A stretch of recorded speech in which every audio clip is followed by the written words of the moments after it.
for the interest. What I would like to do today is that to give you some of the highlight of the information about the seismic design and the behavior of the highway bridges. This one here is a course that we give at the university here. So what I would like to do today is that to give you the most important highlights in like about 80 minutes, so that what you will be able to be really aware of what is the seismic design and what we have learned from the recent earthquakes. This is the outline of my talk. The first thing that I will give you some information about myself, and then I will tell you about how was the behavior of the highway bridges in the recent earthquake. This is extremely important because that's how we learn what is the behavior of the bridge. We can learn from two things. We can learn from the experimental testing in the lab, or we can learn from the field. And when we have an earthquake, that will really give us the opportunity to be able to see how is the behavior of the bridge in a system level. And that will be the real deal, that we know how the details and how the design of the bridge will be actually in real life. The second thing I will talk to you about the AASHTO design specifications and the performance objectives. And then we will talk about the design methods. We have two methods for the design. We have a force-based and we have a displacement-based. And then I will be able to outline for you what are the steps for the seismic design. Some of the brief introduction about myself. I was a bridge engineer and I was the instructor at the California DOT. The California DOT at that time, they used to have what's called the Bridge Academy, so that we used to have the engineers come there for 2 months, and that will be a full time, so that we will be able to give them a complete course in the bridge design and also the analysis and the behavior of the bridge. I'm a licensed engineer and I'm a structural engineer, and I came to UNR in 1994, and I have been here since that time. I was a department chair, and now I'm the associate VPR.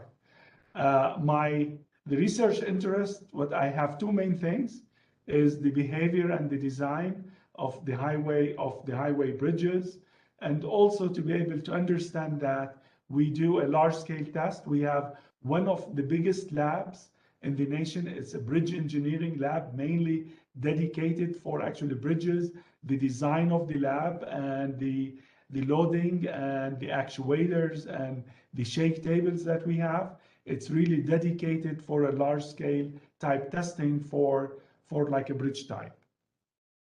These are series of some of the experiments that we have done. The first one on the right, that is extremely important. This is a rebar cage that we have failed on purpose to be able to see how the behavior of rebar cages during the construction. As you know, we are not allowed to have any splices in the columns at the ends of the column. Where do we expect to have a plastic hinge? So they tend to have rebar cages that will be standing up, and they will have guy wires for these. And recently, because of the construction methods and means, we started to see failures and also, unfortunately, death when you have a failure like this. So we have started to do the investigation on the behavior of these cages and how we really prevent them from the collapse during the construction. So these are the rest of the photos. These are series of the shake table test, the one that what you see at the top left.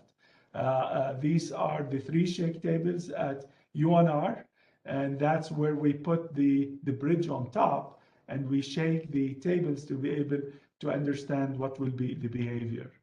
The photo in the middle, this is here part of the San Francisco-Oakland Bay Bridge, and that's what we wanted to see, what is the behavior of of a perforated plate member. It's a steel member with a perforated plates. The photo on the bottom left, this is what you see, a steel plate girder bridge. It's a two girder with a deck on top. This is here a composite deck. So you have shear connectors that will connect the reinforced concrete deck to the plate girders. And the main thing here, what we want to see, the load path. So what you're gonna hear us, myself and also Dr. Saidi, we talk about load path, and this is extremely important so that we will be able to see what will be the flow of the forces through the elements of the bridge. Most of the weight of the bridge that will come from the superstructure, and for the steel plate girder bridge, most of the weight that will come from the RC deck. So that's what we want to see, how the forces would flow from the RC deck down to the plate girders, through the shear connectors, through the cross frames, and down to the bearings. The photo that what you see at the bottom right, these are here half scale of the towers of a segment of the towers of the Bay Bridge. And what we wanted to see, what will be the behavior of the links between the two towers. These are what we call them shear links, and they are actually intentionally designed to yield during seismic event so that we will be able to dissipate the input motion of the earthquake. This is here another photo that we have on the shake table. And this is what you see, a curved bridge. And that's what we wanted to see, what will be the behavior of a curved bridge and what is the behavior of a skew bridge, so that we'll be able to understand how the forces would flow in a system level. So all of these things that we have worked on and the work has been used in the field. The photo on the right, these are the towers of the Richmond-Sarafal Bridge, and that's where we have the shear links between the eccentric braces. The photo in the middle, these are part of the tower of the Bay Bridge, and in between is the shear link, the one that what I showed you before. The photo on the left, these are the perforated plates that we have used them on the San Francisco Oakland Bay Bridge. So as you see that we work with the engineers, and we work with the code development, so that we will be able to put all the results that what we have learned, so that we'll be able to use the photo or the slide or the writing that what you see at the bottom of the page. This is here from the AASHTO specification. This is here inside the steel section, 16.6.16, and that will give you the provisions for the seismic design. And that's what I wrote for the AASHTO. That will be able to involve what is mainly the load path for steel plate girder bridges, and that's what we're gonna touch on during the talk today. So the first thing, when you look at a bridge, it will give you the impression that they are a simple structure. That's actually not the case. These are really complicated structure because of the geometrical shape of the bridge. Most of the mass is really in the deck, and based on the heights of the column, based on geometrical shape of the bridge, if it was skew or if it was curved, that will give you a very complex behavior. Recent earthquakes that have really showed us that the highway bridges did not behave well, and we need to really better understand why, and we need to really understand how we will be able to improve on that design. For the poor performance, it was really attributed to the design philosophy, and with the second thing, with the attention to the details. So these two things are extremely important, is that what is the design that what you are using, and what is the detail that what you are really providing. We have learned that the collapse was really based on the discontinuity of the superstructure and the lack of for the redundancy of the bridge, because it's really unlike a multi-story building. You have a very high redundant structure, but for a bridge you don't have that one as much as the redundancy that what you see in a building. So the basic response of the bridge during the earthquake load, the earthquake load is a dynamic force, so it's really generated by the mass, and the force will be equal mass times the acceleration, and the mass will be equal W over G, and it will be taken as the weight multiplied by the A over G.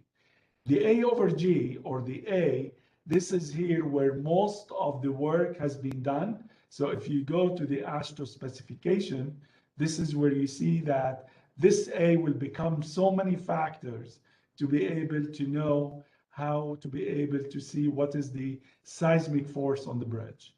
So lots of effort used to be able to estimate A, and that's what you see inside the building code or the bridge code. The bottom line is that what will be the estimate of the A, and how we can include the redundancy, how we can include the importance of the bridge, and how we can include the other factors that will go within the seismic design.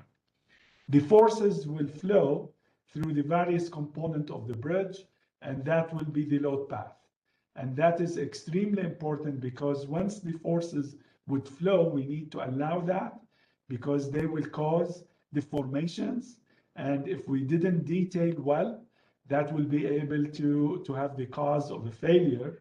Or if we did not provide seat width to be able the structure to slide on for the movement, this is when you have the unseating of the superstructure. So these are the main four things that what we have to pay attention to. Is that the first one is the inadequate seismic load path. If you don't have a clear and also fully designed the component for the seismic load path, you're going to have a failure of the components, and you might have a collapse of the bridge. The second part is that the unseating of the span during the insufficient the support length. The third one is that, as I told you before, the mass is in the superstructure. It needs to go down to the column. And if you did not design the column one for the flexure or for shear during to detailing, for the ductility, for the flexure, or if you don't have the adequate reinforcement, lateral reinforcement for shear, you will have a failure on that part. And then you will see a damage at the expansion joint, and what you see a damage at the support locations, because this is where you tend to collect all the seismic forces down from the superstructure to the substructure. So I'm going to show you a list of photos here, and keep in mind that what will be the cause of the collapse of here is that this is here at the abutment. This is a seat type abutment. And the main cause of that one is the short support length. So that means that we need to provide an adequate seat at the abutment so that the superstructure could slide without unseating of the superstructure. These are the same thing, very short seat width for a concrete bridge, and the same thing for a steel bridge. So the support length, allowing movement at the support locations, if you have a discontinuity, is extremely important. This is here what's called the expansion joint. And we used to do that to be able to allow the superstructure to move, to take down the temperature loading on the column. And for the temperature loading, you need to allow very short movement. For that one is really adequate for the temperature loading, but for the seismic forces, as you may expect, these are very short for the seismic forces, and they tend to unseat for that part. This is the same thing. It's expansion joint, and that will show you the unseating of the superstructure at the expansion joint. This is the same thing for a steel bridge, and that's what you see, that the top of the bent cap, and you see the steel plate girder bridge wanted to move, and these things will become part of the seismic load path. And as you see here, if you look very carefully here, you see that where are the anchor rods, and you see that the lack of reinforcement of that will surround the anchor rods and that have failed. If the earthquake was actually bigger a little bit, that will cause the unseating of the, for the plate girder. This is here a close-up, and that will show you the lack of details at for the reinforcement at the anchor rods. This is here at the abutment. It's the same thing. Same thing for a steel plate girder bridge, as you see that the differential movement between the superstructure at the bent cap. This is here damage at the support location. As I told you before, for a steel plate girder bridge, it has many components. You have the deck. This is where most of the mass is. And then you have the plate girders. So the forces would go from the deck to the plate girders through the shear connectors, or what's called the shear studs. And from that, it will go to the cross frames. From the cross frames, it will go to the bearings.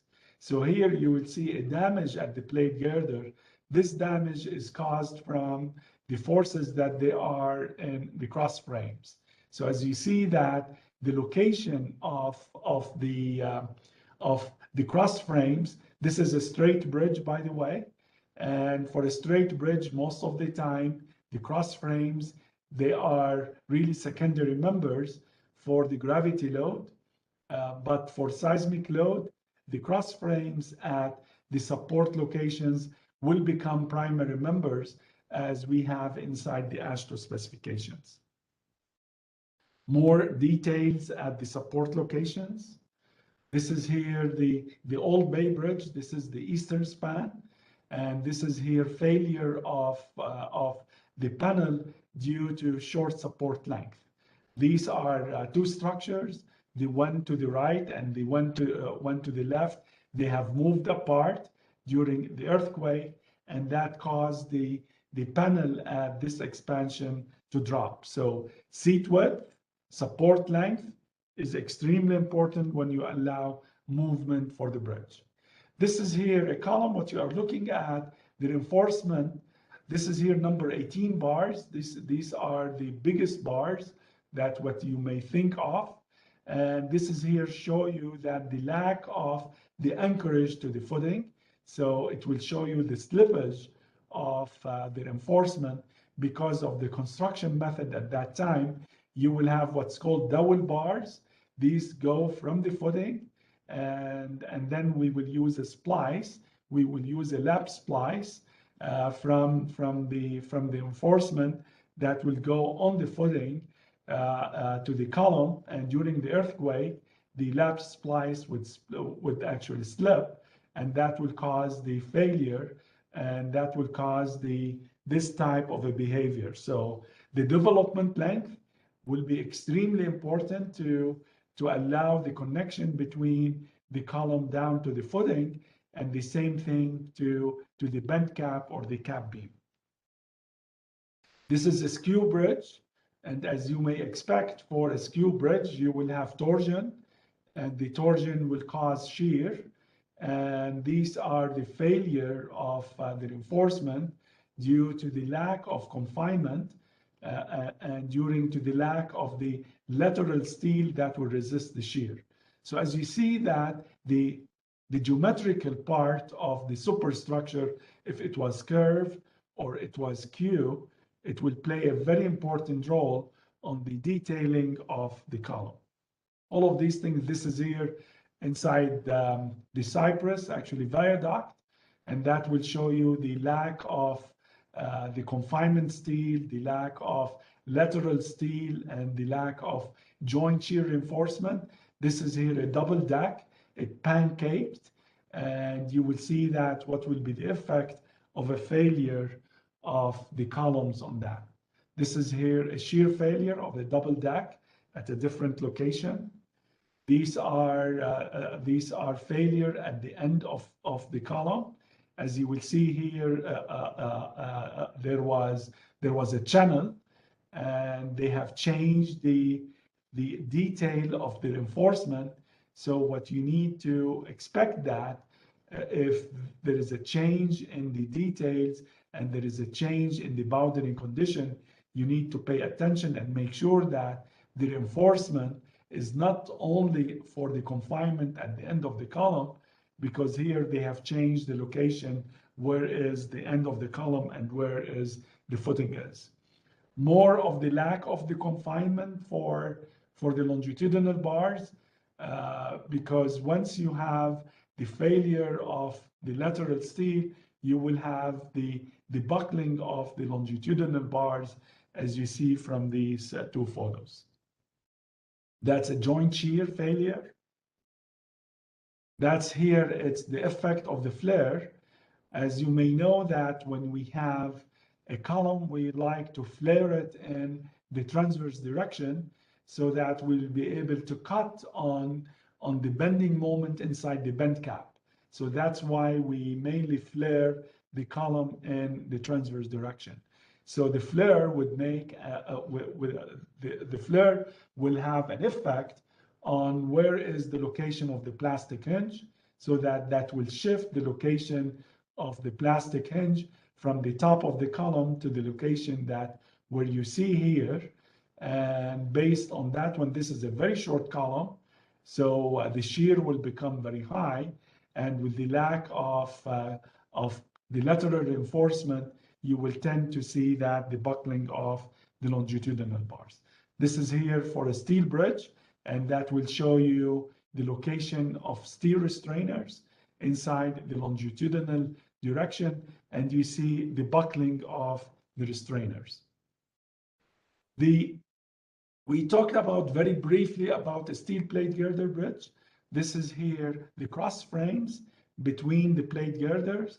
As I told you before, as part of at the location of the support, the cross frames will become primary members for seismic forces, and they will be able, they need to transfer the seismic forces from the deck, from the plate girders down to the bearings. And if you don't design them well, as you see here, they do tend to yield or buckle or even to fracture if they are not detailed well based on B over T ratio and local buckling effect. So these are the main 4 lessons that we have learned. And if you're gonna take away from my talk this, today, is that the most important thing is the support length. It's the unseating of the superstructure at expansion joint. The second one is the slippage of the main reinforcement. That's why we don't allow lap splices. That's why we need to pay attention to development length. The third one is the crushing of the concrete, and that's why we need to have a confinement steel, lateral steel for the confinement. The fourth one is the failure in shear inside reinforced concrete column, and shear inside concrete column that will happen. That will be brittle, and that's what you want to have lateral reinforcement for the shear resistance based on a plastic hinging of the column. So that's what you want to really calculate. What is the force that will come from the plastic hinging if you have a plastic hinge at the top and the bottom of the column, and you have to amplify that to be able to design it to take the shear inside the column so that it wouldn't be the weak link. So these are the main 4 things that what you have to pay attention to as a designer and that's what you want to provide details. So as you hear me, more and more details will become extremely important for your design. So details, designing well, and also constructing well with inspection. Make sure that the construction is the same thing as your design reflect. That will become extremely important for a good behavior of the bridge. One of the basic questions that what we have once we have the 71 earthquake is that, can we design a bridge to respond elastically for the biggest earthquake?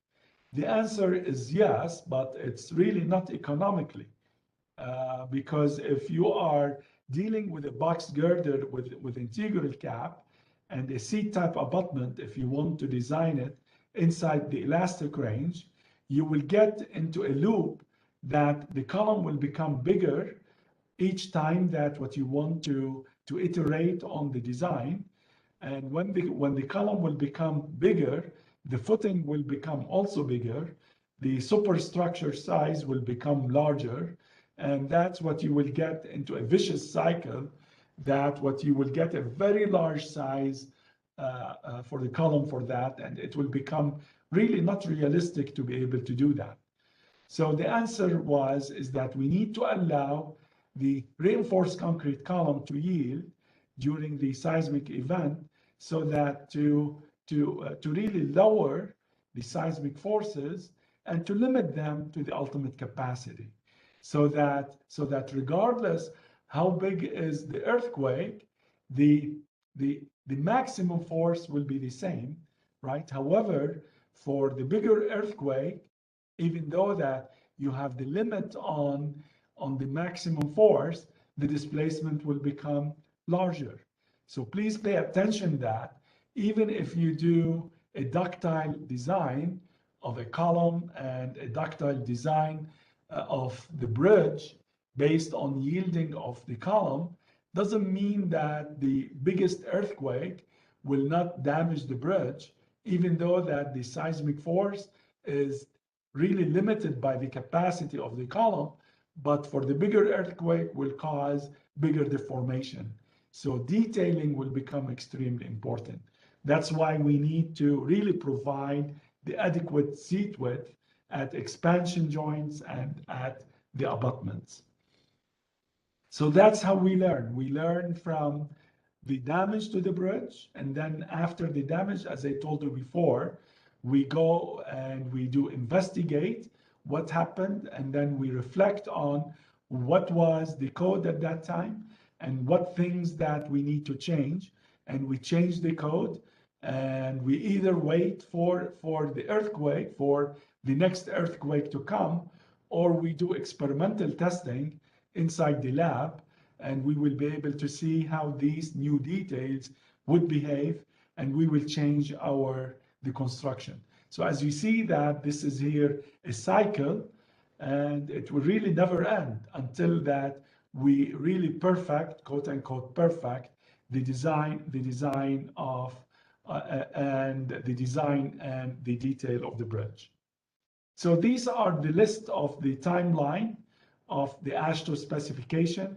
There is no need for me to go through this.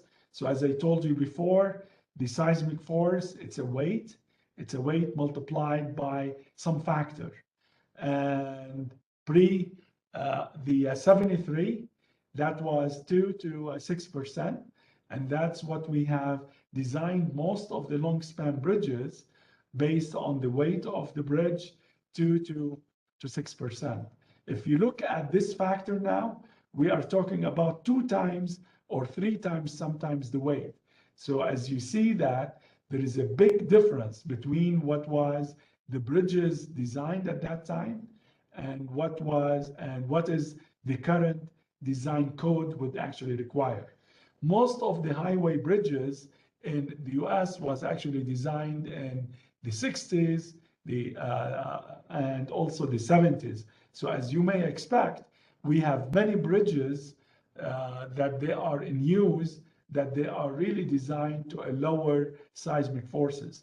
And that's why we need to do an upgrade or what's called a retrofit for these bridges. So you have to worry about what you have on the existing highway system, and you have also to worry about on the new design so that you will use the right seismic forces in terms of strength and in terms of details.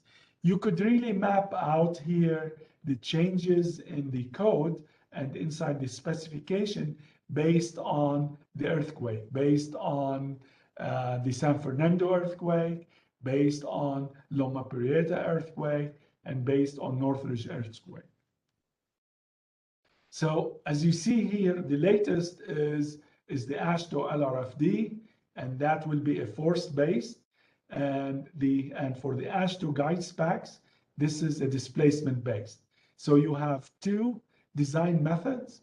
You have a force-based and you have a displacement-based. You may want to ask yourself is that which one is the best to use? The answer is that both of them are the same. Both of them will give you the same performance. You don't get a better bridge if you design it based on the seismic on the guide specs, or you don't get a better bridge if you design it on the main specs for the LRFD. You will get the same because the force-based, we have implied, we force you how to do a detail without really telling you what you are doing there in terms of an implicit way. We have implied details for the reinforcement, for the support length, and for the confinement, so that we will be able to take what level of ductility you need. So the basic answer is that if you design the bridge based on the main specs, which is a force base, or based on the guide specs, which is displacement based, you will get the same for the same performance. You are the designer and you really control the seismic response of the bridge. You need to understand that. Based on your design and based on your details, you will control how that bridge would really respond during the earthquake. You have a seismic performance objective. For the AASHTO specification, the performance objective mainly is life safety.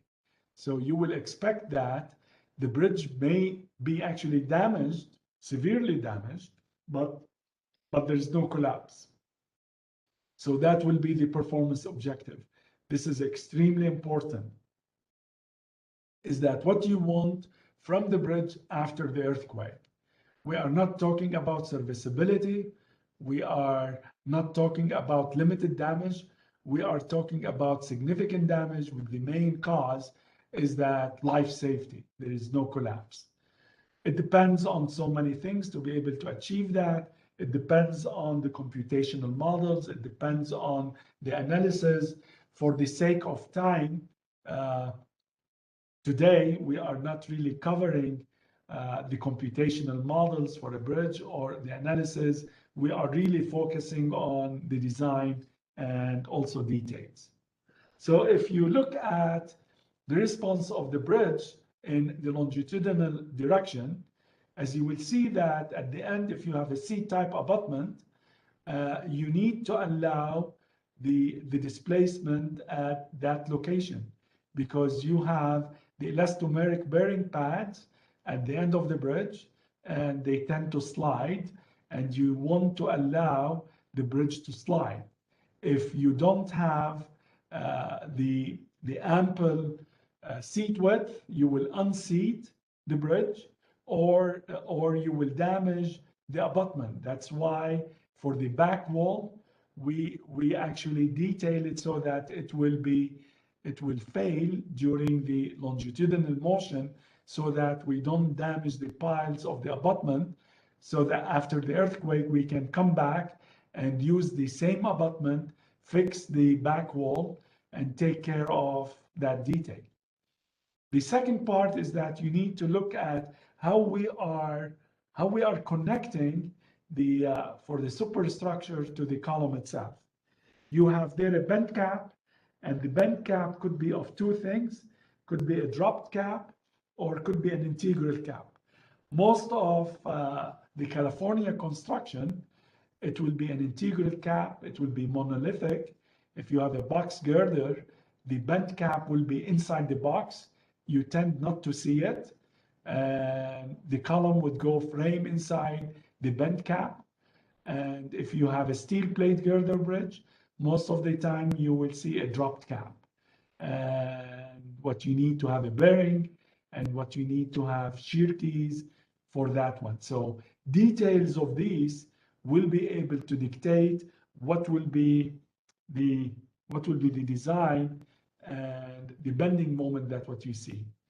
The photo of on the top, the cartoon at the top, you will see that this is here an integral cap. You will see at the top of the column to the cap, you will see a rigid, but you will see a rigid connection. And at the bottom, you will see a fixity. So for the bending moment, as you will see here, you will have a double curvature. And that will be very important, as I told you before, for the shear, because it will give you 2 MP divided by the column height. While if you have a dropped cap, you need to worry about how the forces would go from the superstructure to the bent cap. And that's where you need to think about if you have a bearing or if you want to have shear keys in the longitudinal direction so that to transfer the force from the superstructure down to the bent cap. And that, as you will see here, that will be a single curvature. And that will have an important implication on what will be the shear on the column. So that will give you 1 MP divided by L because of the moment that will happen at the base of the column. So the integral cap or the drop cap will have a very important implication on the stiffness of the bridge. And because if you have an integral cap, you will have a stiffer bridge. And if you have a dropped cap, you will have less stiff and you will have a single curvature type. So both of them are fine. It depends on how you are detailing things. For the integral cap, make sure that once you have an integral cap, and as I told you before, you have a bending moment at the top of the column, this bending moment at the top of the column would really transfer to the moment inside the superstructure. So based on this mechanism here, if you want to be able to see that, you will have forces, seismic forces, at the end of the bridge where the bearing is, and one of them will be actually compression force, and the second one will be a tension force. So that will be an uplift that will be able to show you that the bridge, if it's not really heavy enough, it will uplift. Once you will have the uplift, this here bending moment that what we show on the superstructure on the left side cannot really materialize because you cannot restrain the bridge from that, and all the moment of the column would go to the right hand side. So please pay attention to these things. Once you do free body diagram and sketches, that what you do from basic statics will become extremely important regardless whatever the computer program would actually show you. So these things you need to add them up to the earthquake force or to subtract it, and that's what you have to pay attention to once you want to design the superstructure for the seismic load. Load path in a steel plate girder bridge, as you will see here, as I told you before, you will have the RC deck. You will have a composite construction. So the forces would go from the RC deck to the shear connectors or shear studs, and then from the shear connectors, the shear studs will go to the plate girder. Please pay attention to there are people that they are really concerned of the fatigue at the negative moment for the superstructure. So they tend not to put shear connectors there because of the worry about the welding on the top flange of a plate girder. So they will tend not to put any shear connectors.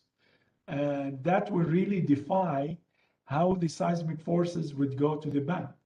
So if you do that, you will have what's called a lateral torsional buckling on the plate girders, and you wouldn't be able to really transfer the forces down to the column. So as you hear me before, details are extremely important. So we need to provide shear connectors at the location of the support, where is the bend cap, where you have a negative moment from the dead load, and you design it for the fatigue. You check it for the fatigue for the plate girder itself. And also the cross frames at the support locations will become primary members. And you want to make sure that to design them for the seismic forces, if you want to have them to stay inside the elastic range, or as you will see later on, you could allow them to yield and to buckle so that they will be able to dissipate the seismic forces.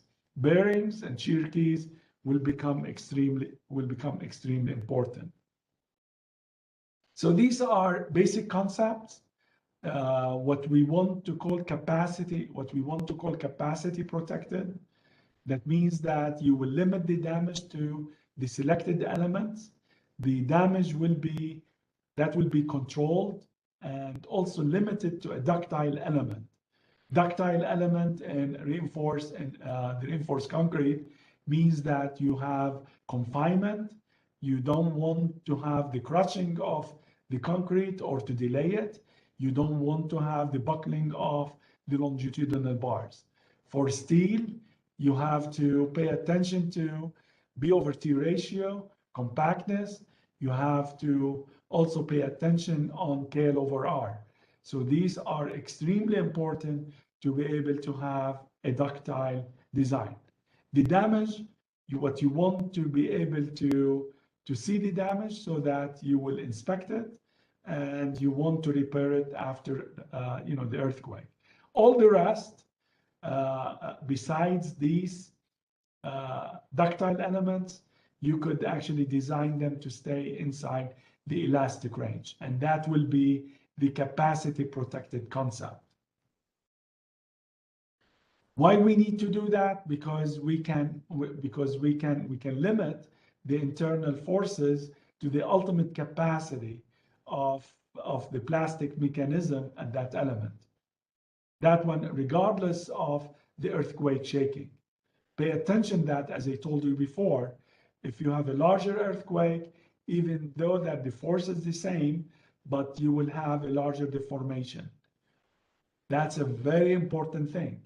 So does not mean that you have a plastic hinge, you have really limited the seismic forces. Indeed you did, but you may have larger deformations due to the bigger earthquake.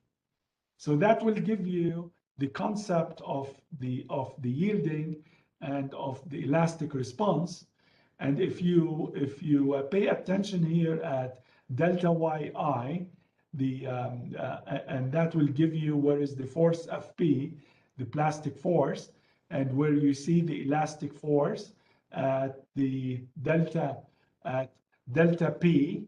And based on this one, very roughly, if you take the ratio of the FQ divided by FP, that will give you an R factor, which is a response modification factor that we normally use it in a force displacement design.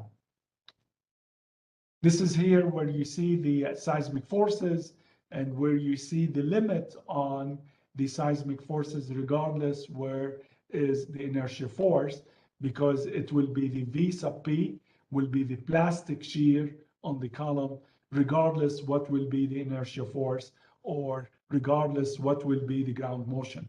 So that limit is V sub P, but regardless what will be the earthquake, what will be the magnitude of the earthquake. But as I said before, bigger earthquakes will be able to give you larger displacement. This is here some series of the tests that we did on a steel plate girder bridge on the superstructure. I want you to pay attention. I don't know if you can see my cursor or not. I want you to pay attention to the end. These are the cross frames. As I told you before, if we allow them to buckle or yield, that will be ductile element. If we don't allow them, that will be an elastic. And if we use a buckling restraint brace, that will be a BRB. That means that we are forcing the brace to yield under the compression. Once you push a force, the steel bar inside the casing here will become like a snake, and that will actually yield instead of a buckle, and that will give you the yielding of the BRB. So here, based on these things, you will see that I was able, to limit for the lateral force. As you see here is that regardless how much we are pushing, there is a limit on the lateral force. But as I told you before, there is a larger displacement. This is here for the single angle. These are designed as a ductile, means that we have taken care of the B over T, and we have taken care of the slenderness ratio. This is here for the BRB, and if we compare what will be the base shear to the weight of the bridge, for the elastic response is 1.24, and the displacement is 0.21. For a ductile, based on the angles, we were able to reduce what will be the lateral force, but we have a larger displacement. BRB is the same thing. We have reduced the force and we have a lesser displacement. So the lateral force, once you have a yielding element, you will limit what will be the base shear, but you will have a larger displacement. And that's what you want to make sure that you are allowing for this kind of a displacement. Let's talk about what will be for the seismic performance, the criteria. According to AASHTO, we are designing for life safety. So that means that we are not designing for the serviceability or for limited damage of the bridge. We really worry about life safety. We design for a seismic hazard, as I'm going to talk about later on, for a 7% of exceedance in 75 years. Why 75 years? This is the AASHTO defined lifespan of a bridge. That's how they have actually decided it will be 75 years.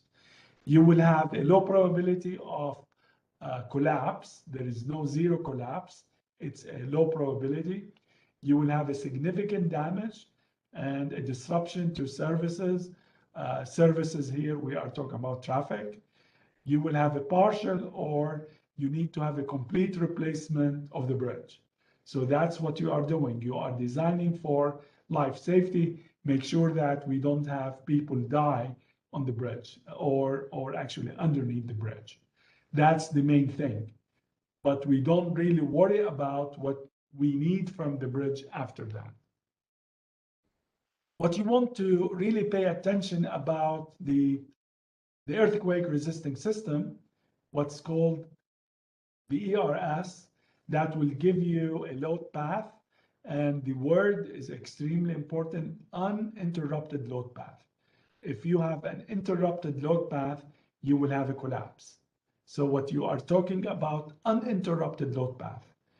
You can really dissipate the energy through a yielding mechanism to be able to control the seismic displacement. And for the essential elements of the earthquake resisting for the resisting system are three. The first one is really simplicity. You want to know how is the clear load path. That's why it's extremely important to sketch the shear force and the bending moment diagram by hand, so that regardless what a computer program you are using, it's extremely important to sketch how the forces are and follow the forces where they go. So actually simple statics would give you a lot of behavior of the bridge. You want to have an integrity. That means that you want to have an adequate connection.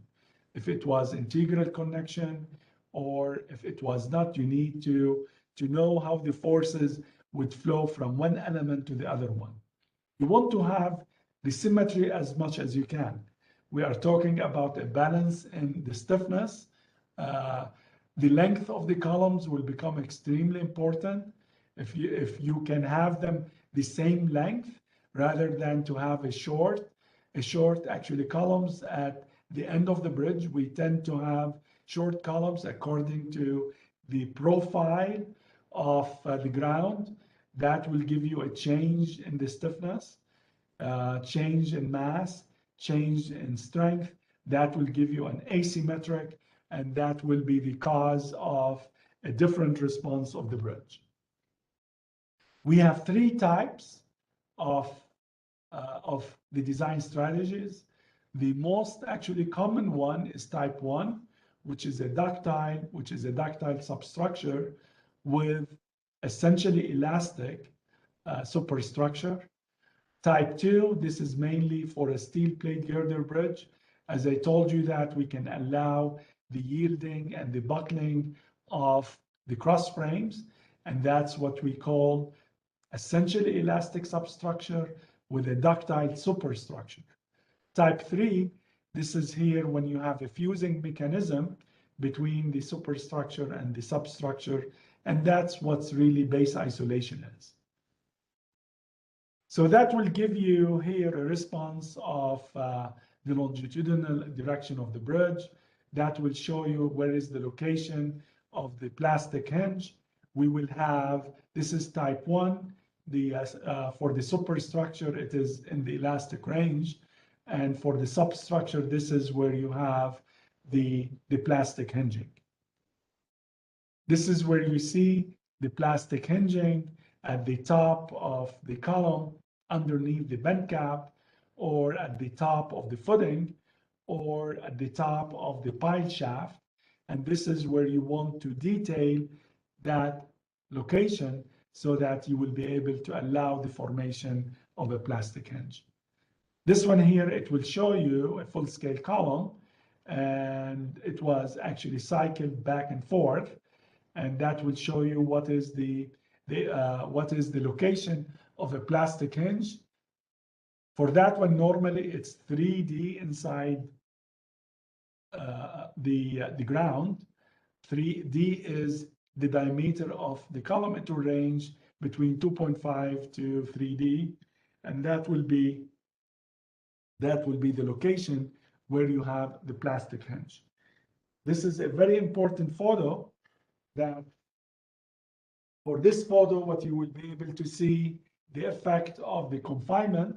Once you lose the lateral steel, you will have the crushing of the bars of the concrete, and you will have the buckling of the longitudinal bars. So these are the sequence of the event. You will have the failure of the lateral steel, and you will have the crushing of the concrete, and you will have the buckling of the longitudinal bars, and that will be the end of the yielding mechanism. You could use the abutment to be able to take some of the force, as I told you before. And this one here, it will show you that the back wall at this location, we like to fuse it so that it will fail during the seismic event, and so that to protect the piles underneath, so we can reuse the abutment and its piles after the earthquake. These are the locations of the plastic hinging inside the for the superstructure. We need to pay attention to that, or here inside the bend cap, we need to pay attention to this if we're gonna allow that thing to happen. This is here type 3. This is where you have base isolation. between it's a fusing mechanism between the superstructure and the substructure. As I told you before, details are important. As you see here, this is an expansion joint. And instead of having one side of the superstructure would sit on the other side, we have actually provided two columns. And as you see that even if we have movement of the two frames here, we will be able, we don't see the unseating of the superstructure. This is here where we had extended the length of the column here inside the footing to allow the same, for the same actually column height between all the locations of the column. This is here type 2, where we will allow the plastic hinge, where we will allow the yielding inside the cross frames, and where you see here that you need to detail these things as for the B over T ratio and for VKL over R. Please pay attention that what will be the forces that will come from the deck to the shear connectors, from the shear connectors to the cross frames, from the cross frames down to the bearing. So as I told you before, free body diagrams and simple statics will be able to help you how the forces would flow from one element to the other. So here I have some of the videos. Unfortunately, you cannot hear the sound. So that one, it will show you a plate girder.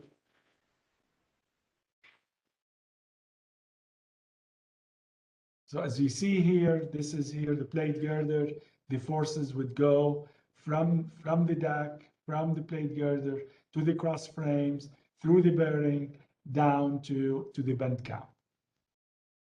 This is here how the cap would actually behave underneath.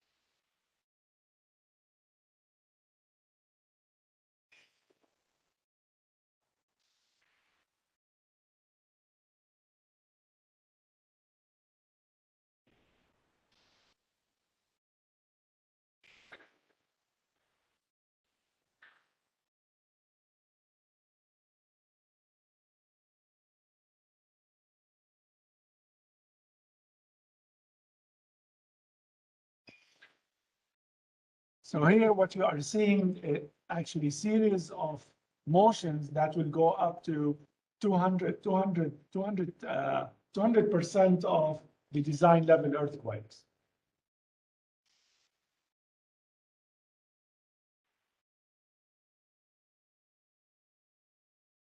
This one here, what you see at the abutment, so please pay attention and I will show you a close up.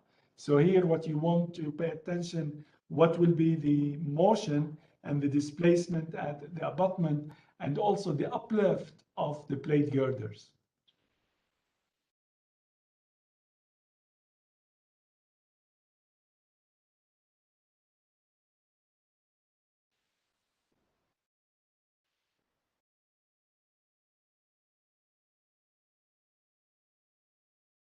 So here from underneath of the bridge, notice the uplift.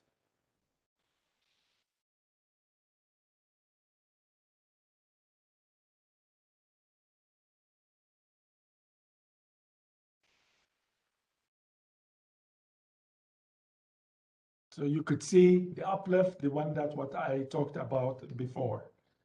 So these are how the forces would go in the transverse direction. This is what's called shear keys.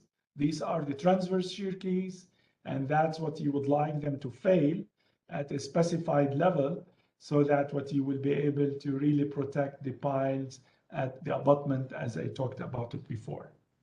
So now I want to switch and talk about the seismic hazard. And what do you mean by the seismic hazard of a site? The seismic hazard is the hazard will be associated with the earthquake at a particular area, and it will give you what will be the intensity of the ground motion at the site, and we need to amplify that from the rock to be able to see what will be the effect of the soil for that site. These are the locations of the earthquakes throughout the world. As you will see that these are based on the plate tectonics, and you will see that where are the locations. These are the epicenters of all of the earthquakes from the 63 till 1998. And in 2007, what actually AASHTO adopted a 1,000-year return event. And these are, as I told you before, 7% of the probability of exceedance. They gave actually hazard maps to be able to really estimate the location of the earthquake. And here is the equation that will be able to give you the probability of exceedance, and that will give you the return period throughout the years, so that if you plug in the 7% and 75 years, you will get a 1,000-year the return period.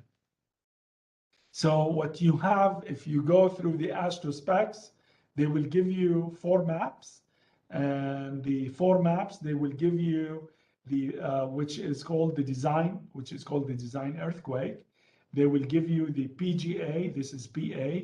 They will give you for the S sub S, this is for the short, and this was here for the S sub 1 for the 1 second that will give you the acceleration for that. Based on these, you would be able to get the seismic coefficient spectra and make sure that this is not the acceleration spectra. This is the seismic coefficient spectra. This is what AASHTO actually call it. So as I said, it's not the acceleration response, the spectrum. This is the seismic coefficient spectrum. So these are the maps, and what you want to account for the site to modify them to be able to account for the local sites. And why we need to do that, this is here what we have measured. The horizontal axis is the period, and the vertical axis is the spectral acceleration. This is what was the bedrock acceleration, and this is here where we have seen that the effect of the soil. This is here soft inside Oakland, and this is here soft soil inside the south of San Francisco. So you will see that how much will be the amplification of the motion due to the site effect. So these are the site classes we have from A to F. And once you are in F, or what you want to have a specific thing, what you want to hire a geotechnical engineer to be able to help you with that site. And most of the time, we use actually between C and D, and that will give you the values to be able to account for the site factor. So we have these values for the FPGA, and where we have the F sub A, this is the acceleration, and this is for V for the velocity. We will be able to get S sub ds, and we will be able to get S sub d1, and these are the anchor points for the acceleration spectrum or for the site response spectrum.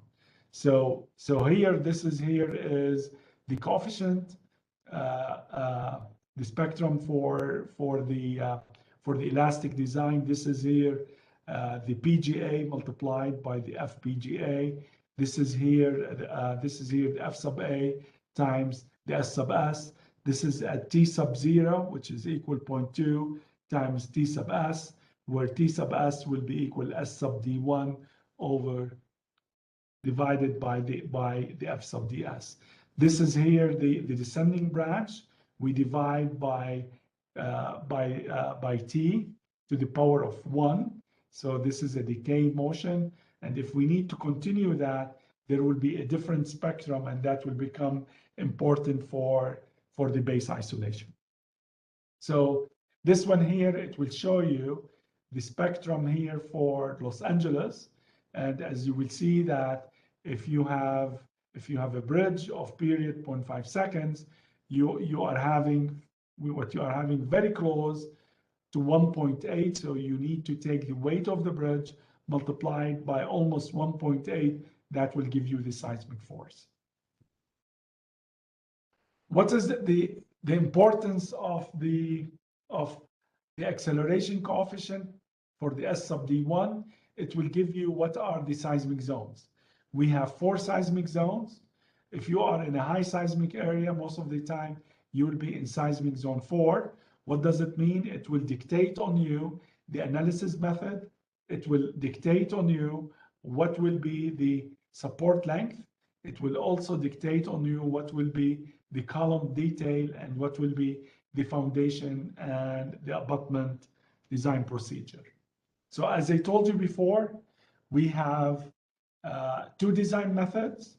We have the force-based and we have the displacement-based. Both of them, as I said before, would give you the same for the same objective, which is the collapse, the prevention of the collapse. Both methods will give you ductility inside the columns, inside the load path, to be able to resist the earthquake loads. In the force-based, we need to, this is inside the main, for the main AASHTO specs, we need to have the seismic demand forces for the yielding element, so that you will do the elastic analysis and make sure that when you do the elastic analysis, we have to use the cracked eye of the column from a curvature analysis or from some other means that you will be able to get what will be the cracked eye. And then for that element that what you want to design as a yielding element, you will divide the forces by the appropriate, the R factor, which is called the response modification factor. You need to provide details for that, and we have implied details.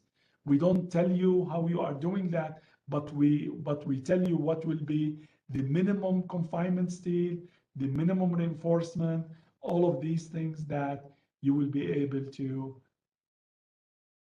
really guarantee what will be the ductile behavior of that element.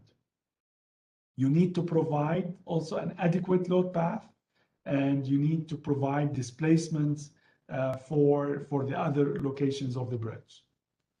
So based on the AASHTO specification, we have what's called the categories for the operational categories, and we have the critical, we have essential, and we have the other. The critical, it is for 3% of 2,500 years. This is here for what we do. For example, if we want to design the Bay Bridge, that will be a critical structure. And what we want to have the bridge essentially elastic. This one here is if we want to have only operational for the emergency vehicles. The third one, which is called the other, and that's what we normally design. Most of the highway bridges, we design them under the other. What will be the difference in these? That will be the R factors. So here is the response modification factor for the substructure. So as you can see, we have three categories: the critical, the essential, and the other.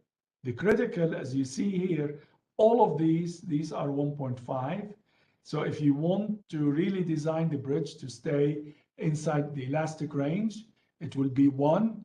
But if you want to have it essentially elastic, you will use as 1.5, and that will ensure that the bridge will be operational after the earthquake and you have an elastic design. And this is where you have the other, and this is where you see the R factor equal to 5 or equal to 3. And I told you before where the R factors come. It will come from the displacement ductility, and that's what you want to really provide. We have put inside the code implied things for the confinement steel, for the lateral reinforcement, to make sure that the bridge to make sure that a ductile behavior for that element. Look at the connections here. As you will see that for the superstructure to the abutment and for the expansion joint within the superstructure, we have it 0.8. So that means that we are amplifying the elastic seismic forces, because what we would like to keep all of these things inside the elastic range. So this one here is a reduction for ductile element. For the elastic design, it's like a capacity protected implied, and that's how we are changing the R factor to be able to do that. So you are amplifying the elastic forces at the abutment and at the expansion joint, because these are extremely important for the unseating of the superstructure. While we have the displacement method, what we want to really provide a yielding system to ensure that the demand displacement less than the displacement capacity of the yielding element. So here we ask you to do more detailed type of a design. You need to do a curvature analysis for the concrete, so that you will be able to estimate what will be the ultimate curvature. You need to know what will be the length of the plastic hinge. You want to know what will be the ultimate displacement of the element, and what you want to make sure that the ultimate displacement is really more than the demand displacement, so that what you will have a safe design. So here it's more detailed and more behavior, so that you will be able to know what is the behavior of the concrete element or the steel element, and you need to provide for the other element what you want to provide an adequate strength. So locate where is the yielding element, do what you need in terms of to really determine what will be the the capacity of the yielding element, and then design the rest so that they will stay inside the elastic range to the ultimate capacity of the yielding element. So as I told you before, is that no one is really better than the other one. Both of them are the same. Both of them, they will give you the similar performance. For the R factor, these are really prescribed for the first base, and you will use them to size the yielding element. You don't need to do any verification of the actual displacement of the ductility demand, because we gave you prescribed detailing for these elements. For the displacement-based method, it is a displacement capacity of the yielding element. You have to evaluate it. You have also to compare it to the displacement demand, and you have to detail it so that you will be able to get what is the required displacement. So these are the elements of the capacity design. You have to select where the location of the damage or the yielding what you want to have. Keep in mind that I told you about 3 types: type 1, type 2, type 3, and they will tell you where the damage that what you would like it to be. So based on that, you will design these elements to be ductile. Ductile for for the reinforced concrete to prevent the crushing of the concrete or the buckling of the longitudinal bars. You have to really delay that. And then based on these things, you have to protect. You have to protect all the other elements. So these are the three things. What you have to select, design, and also protect. The select, what you will get it from type 1, type 2, type 3. Based on the selection, you will design the element to be a ductile element. And then all the rest, you have to protect them. What you have to use the ultimate capacity of the yielding element multiplied by some factor so that you will be able to ensure that these elements will stay inside the elastic range. So this is the basic concept of the capacity protection. So imagine that what you have a chain and you have selected that the yielding element will be in the middle of that chain. So that once you have the yielding element, that means that you are really here is that limiting the forces to the force inside the ductile link, which is equal to F sub D. There is no way to exceed that. But what you want to make sure that this element can really displace at the displacement needed so that you don't want to fracture that. So that will be the capacity protection design. What are the elements that what you have to do the protection for is the column shear, joint shear as the footing, and the bend cap, the footing itself, and the superstructure.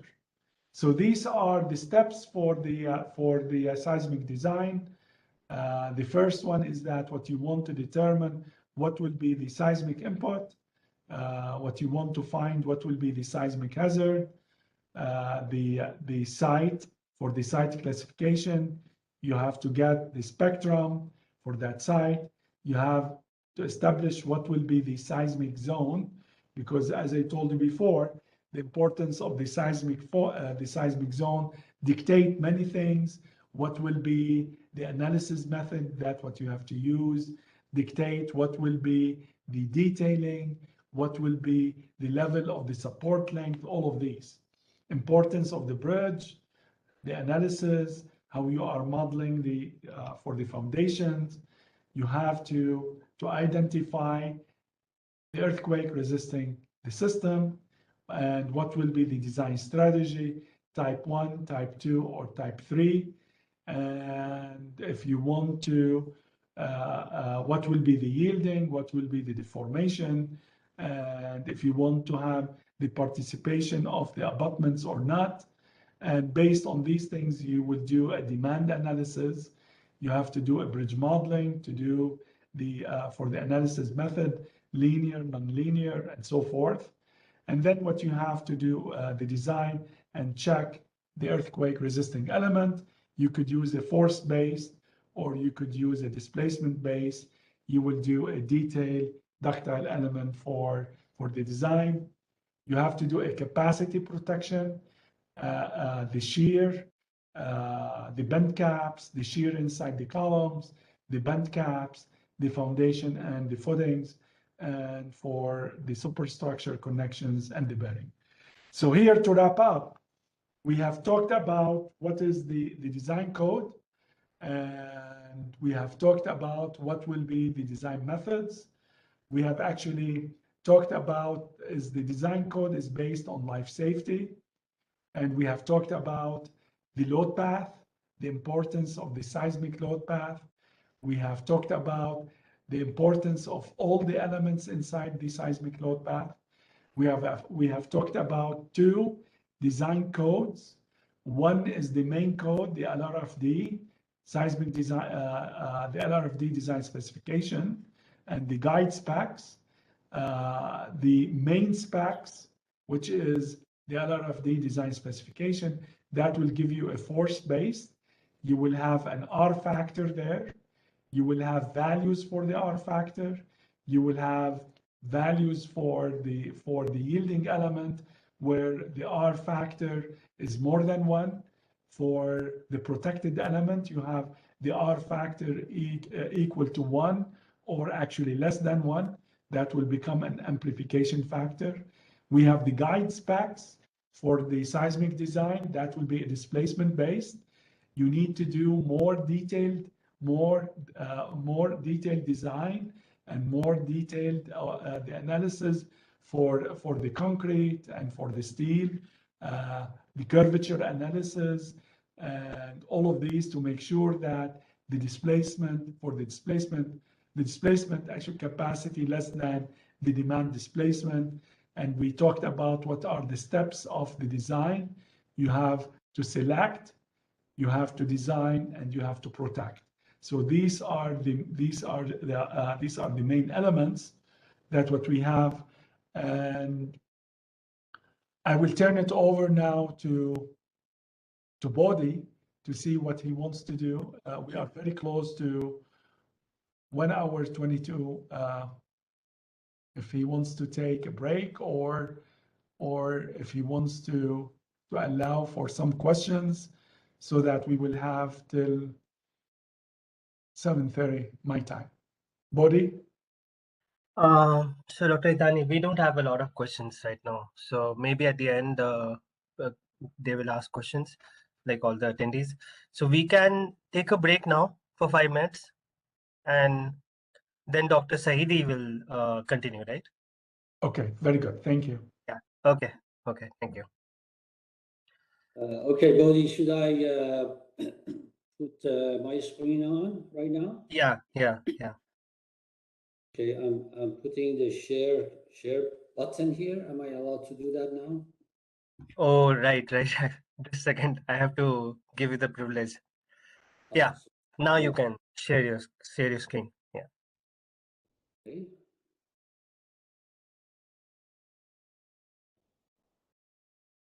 See my screen now? Yeah, I do. This is the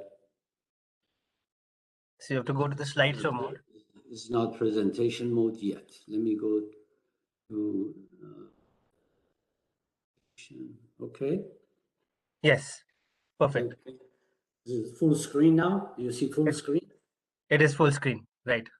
All right, great. So we are ready to go whenever the break is over. So I'll wait to hear from you.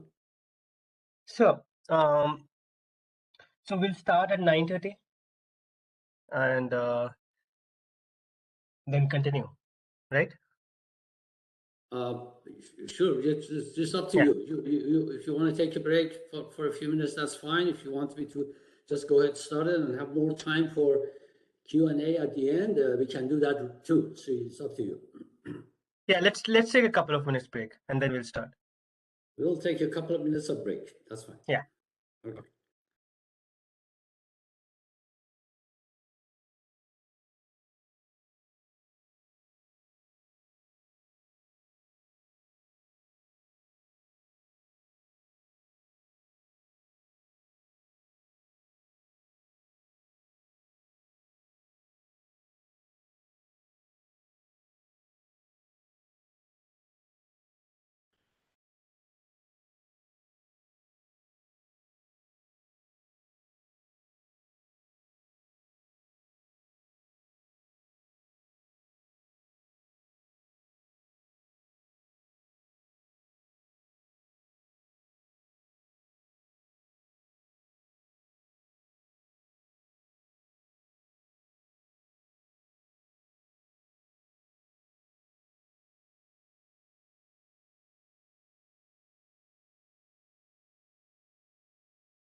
Okay, Dr. Saidi. So we can start now.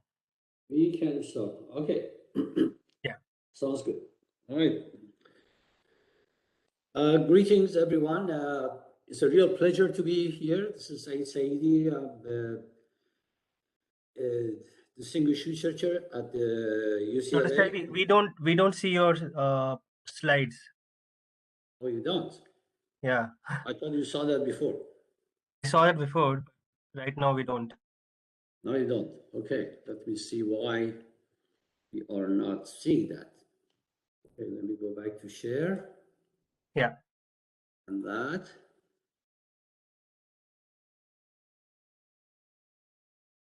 Yes. Okay, can you see, you should see this right now? Yeah, I do. Yeah. You see it right now? Yeah. Okay, great. And you see the change of slide right now. Is that correct? Correct. Yeah. I do Okay, see it. so let me go back to the first slide. My position right now, I am the distinguished researcher at the University of California, Los Angeles, UCLA. Also emeritus professor at the University of Nevada, Reno, and a senior principal at a company that deals with infrastructure innovation, registered in the state of Nevada. What I will talk about is, again, related to seismic design of highway bridges with focus on accelerated bridge construction and using innovative materials. And you will see why we are trying to do that. So I will give you a summary of some of the research that was funded by a variety of agencies, including the California Department of Transportation, Federal Highway Administration, NCHRP, the National Science Foundation, Nevada DOT, and Washington Department of Transportation as well. Now, as you can imagine, we are doing our research with the help of many research assistants. So this is a list of research assistants that have been involved in the projects that I will be talking about today. Now, there are 4 topics that I will bring up. The first one is about the next generation of bridge columns. These are the columns that use for accelerated bridge construction. So, which is simply ABC. So you're gonna hear me use the term ABC often during the presentation today. This is a project, a series of projects that were funded by the California Department of Transportation. The second topic is about seismic design of new guidelines that we have developed for AASHTO use. Again, it's for ABC. This one is funded by the National Cooperative Highway Research Program, NCHRP. Seismic resistance of columns that we use carbon fiber reinforced polymer tendons in it. And again, you will see why we're doing that. That was funded by the US Department of Transportation. Also, a completely very new and innovative idea of building bridges that are deconstructible and yet they're able to resist earthquakes with minimum damage. That one was funded by the National Science Foundation. So I will give you a highlight of these projects. Let me start with the next generation of bridge columns for ABC. Well, one of the obvious questions is what is next generation? What do we mean by that? Here we're talking about prefabricated columns, precast columns, including the type of connections that will be connecting this prefabricated column. The basic requirements are similar to what Professor Itani talked about in his presentation. They have to meet the seismic performance requirements that he talked about. They obviously have to be constructible, something that relatively easily can be built without complications. And also, they should not introduce unusual issues with respect to maintenance and durability and inspectability of bridges. In the US, we are required to inspect all bridges once every 2 years. So these bridges, whatever we do, they should be something that we can inspect them and assess their condition. Now, the added issues that the added considerations are that we want to make these, what makes them next generation is that we want to make them resilient and try to minimize damage. Professor Itani mentioned that the primary goal of current seismic codes for bridges is life safety, or by far the majority of the bridges.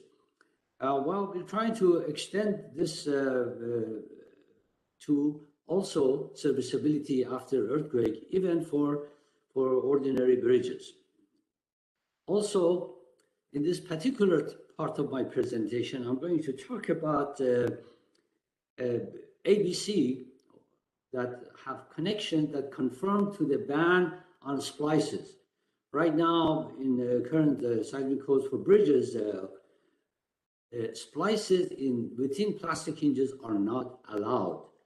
And for a variety of reasons, I will discuss that as well. So the question is, how can we do that for this part of my presentation? Now, so there are options to connect prefabricated columns, let's say, to footings here. So in the upper left, you see a precast column that is put into an opening inside the footing, and the space between the two is filled with the grout. It's possible, if you look at the middle picture here, you will see that there's a precast column. However, at the bottom, it has extended bars that are not within the precast column.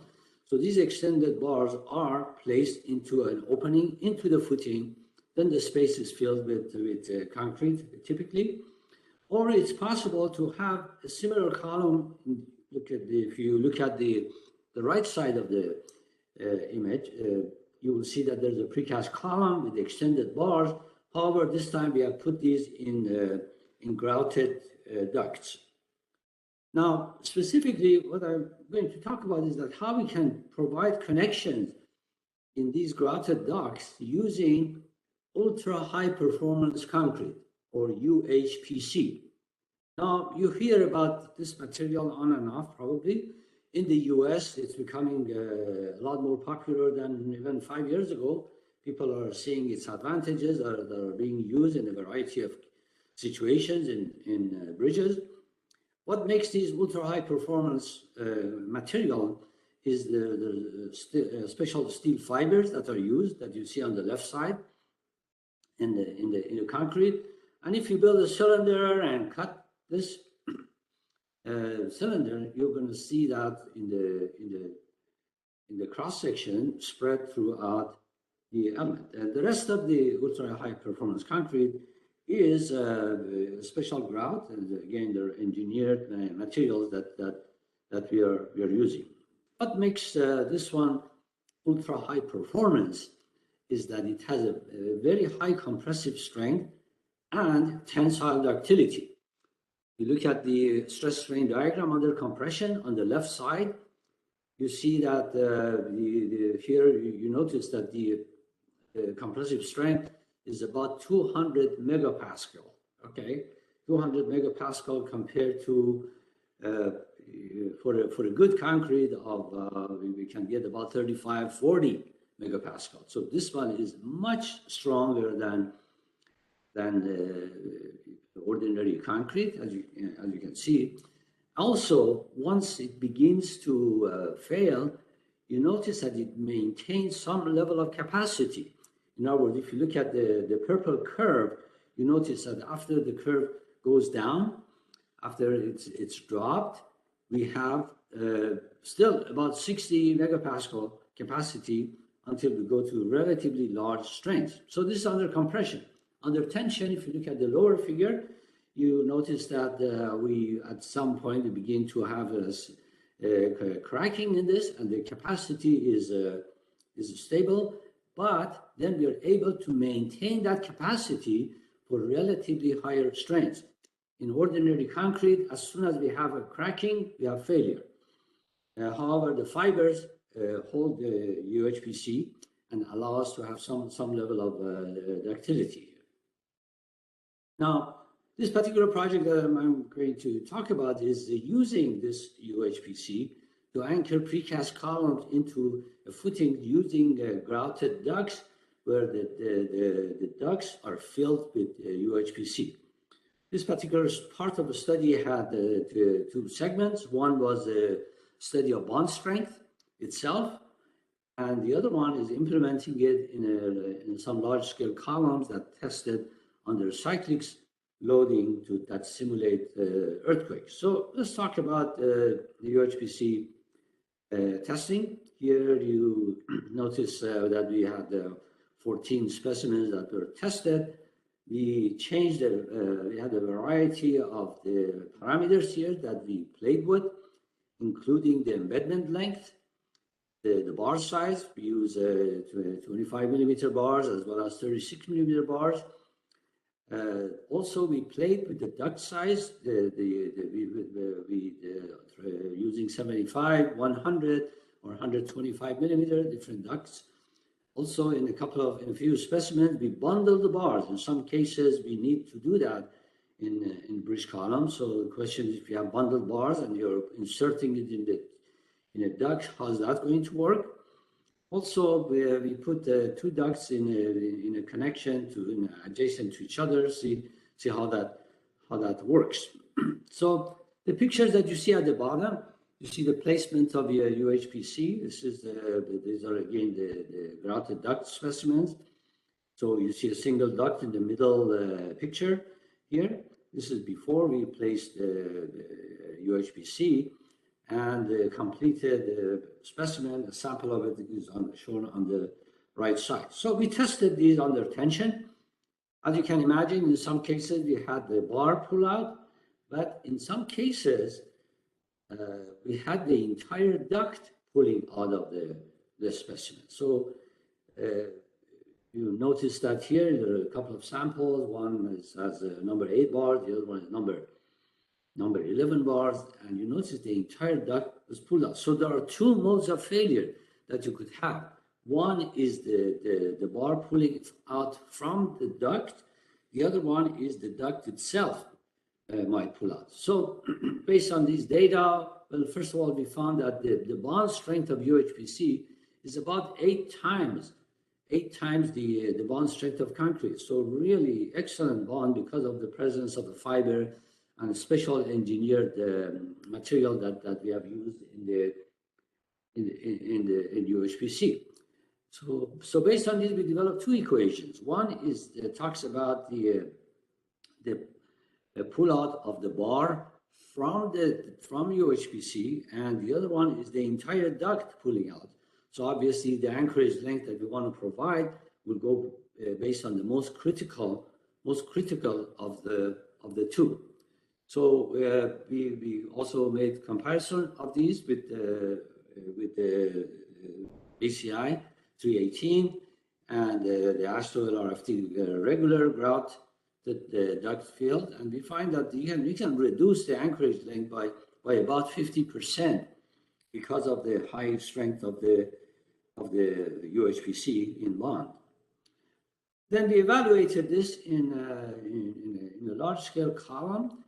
Actually, there are two column models that we tested. One used conventional steel. The other one we used smart material, smart reinforcement called shape memory alloy, and we also used ECC. So what you see here is ECC is engineered cementitious composite.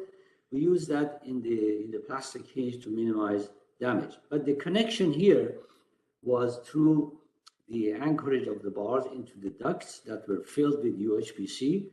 You see the picture on the right side. You see the ducts that were placed into the footing, and the precast column with extended bars, where the bars were placed inside the grout and filled with UHPC. So this is a large-scale column. So the column itself is about 2.7 meter long. This is the column model. So it's pretty good size. And we're using relatively large bars, the diameter of 25 millimeter. The column itself was 610 millimeter diameter. And the rest of the design was sort of conventional. We designed it to have enough confinement steel. So lateral reinforcement was over 1%. And the axial load that we applied on the column was representative of the type of axial load that we get in bridge columns. So these are some photos of the construction of the column model with the grouted ducts, and again, initially the column was hollow, then we filled it with the self-consolidating concrete. So you notice the placement of the column into the ducts, and then the filling of the ducts with the UHPC. So the column was built, and we tested this under slow cyclic loading.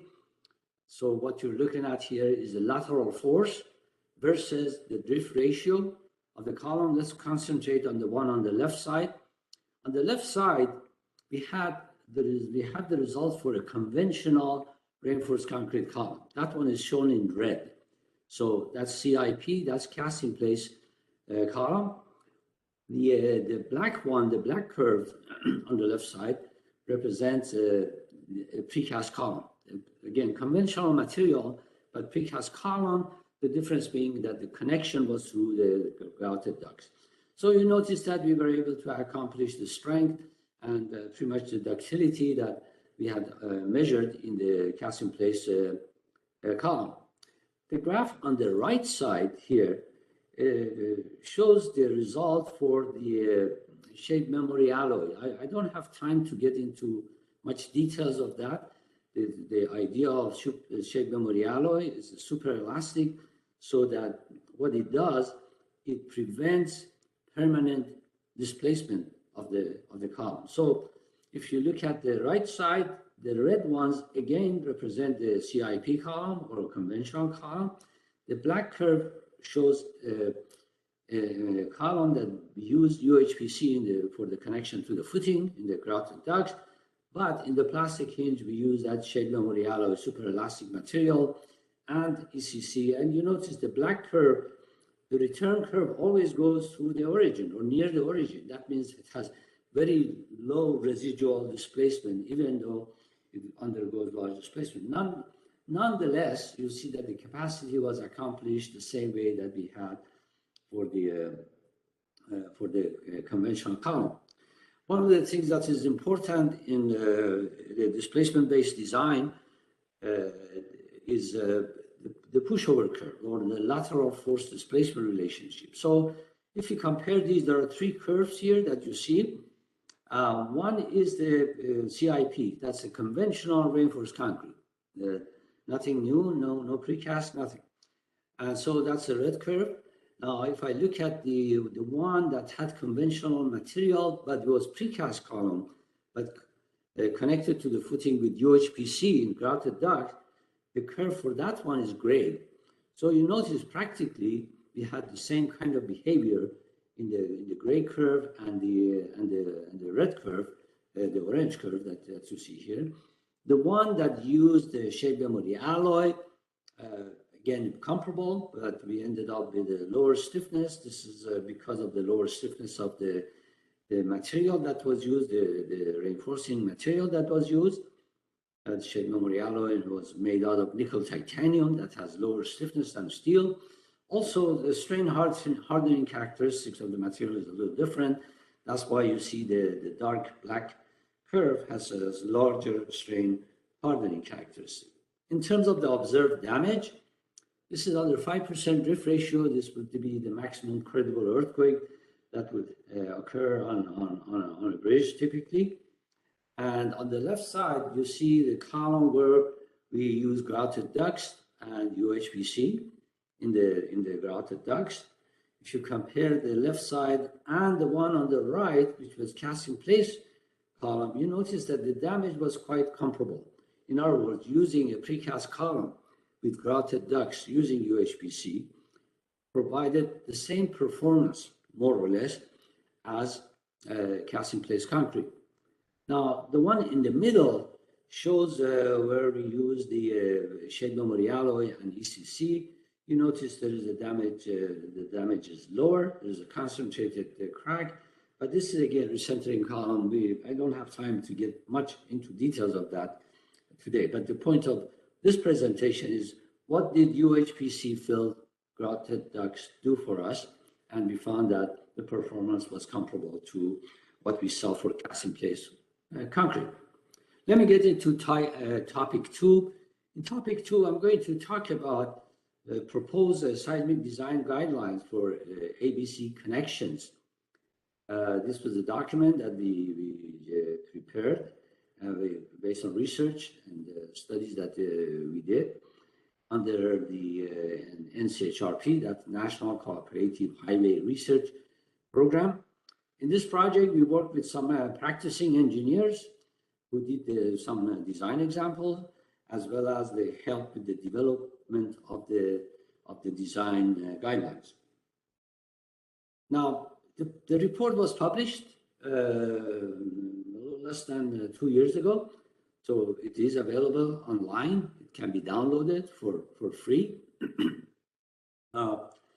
Just to give you an idea about what in this project we have, the table of contents is well, we did a state-of-the-art review, and there was some experimental testing that we did, as well as extensive analytical work.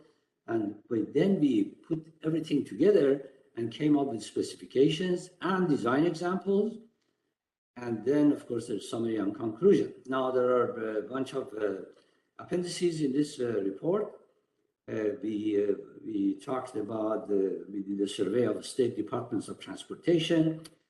Then we developed some standard test methods for bar couplers. Now, I'm going to talk about that a little more, see how we can bring these couplers into the design. Now, the previous topic one, I avoided the bar couplers, but in this project, in the NCHRP project, we brought those in and see how we can use them.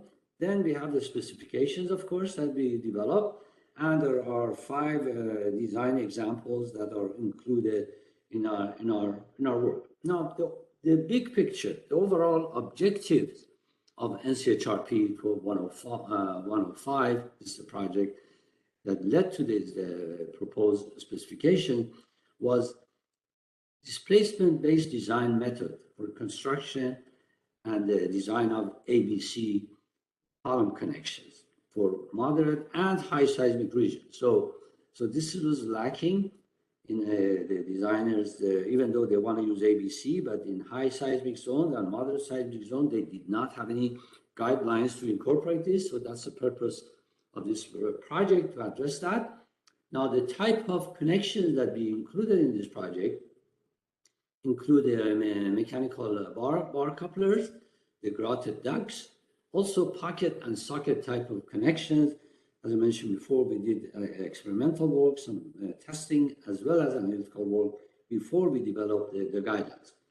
In my presentation right now, I'm going to focus on the design-related issues, okay? Because I know the audience is designers, and they would be interested in this type of thing. So seismic design of columns with ABC connections, what are the key elements that we have to consider? Also, the bar couplers that have been around for a long time, but they have not been categorized as seismic couplers, we developed standard test methods. What does it take that the manufacturer need to do to prove that, yes, these are appropriate for moderate and high seismic zone applications? And there are, of course, design examples for ABC seismic connections that we show how different details, different connections can be used. Now, one of the major decisions that we made early on was that the ABC design guidelines that we are going to develop will be a supplement will be an appendix to the existing LRFD seismic bridge design. It's a displacement-based design guideline that Professor Itani referred to, but the idea was, rather than developing everything from scratch and repeating a lot of the materials from LRFD seismic design guidelines, we are going to have additional material that would allow an engineer to integrate with this existing guidelines. The provisions that we have developed are about bar couplers, the grotted duct connections, as well as pocket connections. Now let's talk about couplers. First of all, current seismic codes for bridges do not allow using couplers in plastic hinges. So we are trying to address that. This is again, when it comes to moderate and high seismic zone, they're banned. Now there's a variety of couplers that are out there. They have been used for non-seismic applications for a long time to different extents. So the one on the upper left, you see a shear screw coupler. Then we have headed bar couplers. The grouted sleeve coupler is another common popular type of couplers. There are threaded coupler types. There's a variety among them. Also, there is swage couplers that are out there. These are just some of the more common couplers that are available on the market. Now, what is the reason for not allowing couplers in the plastic hinge? There are a couple of reasons. One was the lack of data, actually. There hasn't been much until, let's say, about 10, 15 years ago. There haven't been much data on seismic performance of bars that are spliced using these mechanical couplers in the plastic hinges. Okay. But other than that, there's also some fundamental reasons why there's some concern about using these couplers. So let's take a look at the figure on the left side. The one on the left side shows a conventional reinforced concrete column to footing connection. Under lateral loading, we develop plastic hinges here. The red lines that you see here, these are the yielded part of the column. So under lateral loading, this part of the bar yields, provides ductility, acts as a fuse to limit the forces in the structure. Now, if you have couplers within the plastic hinge, different things could happen. So if you look at the figure in the middle and the figure on the right side, you see the figure in the middle. We are using the type of coupler that's called HRC, headed bar coupler. It's a relatively short coupler. So you see the different bars that are spliced. Now within these couplers, we are not able to yield the bar, okay? So yielding is limited now to the red zone that you see here, but the red zone here is now shorter than what you have the one compared to the one on the left side. Now, if you go to a different kind of coupler, this is grouted sleeve coupler. These are relatively large couplers. You notice that because of the massiveness of the cross-section of these couplers, no yielding can occur in that region. So yielding has to be shifted to above and below the coupler. That inevitably could affect the ductility of the column. So that's one of the fundamental reasons for being concerned about, well, what if you use a coupler, we may lose ductility capacity, which is going to compromise bridge safety. Now, the guidelines that we developed, we identified the fact that when you have a coupler, it's not just the length of the coupler. There's a range, there's a region of the bar itself, the splice bar itself, that is affected by the presence of this coupler. So we defined an LCR, which is the coupler region in the guidelines. Also, we came up with equations that account for plastic hinge length change. So the equation that you see in the middle of this slide, depending on some parameters of the coupler, again, I don't have time to get into nuts and bolts of those and define all of those, but what it does basically, it accounts for the fact that the plastic hinge length of the column will be reduced when we have these couplers within the plastic hinge. Also, the effective strain that we can develop in the bars will be lower. So you notice here that we have an equation that tells the designer, if you want to do a strain analysis, how to account for these coupler parameters, the presence of couplers, and account for the reduced strain that can develop. So these are the tools that the designer would need for displacement-based design. So that was as far as the coupler is concerned.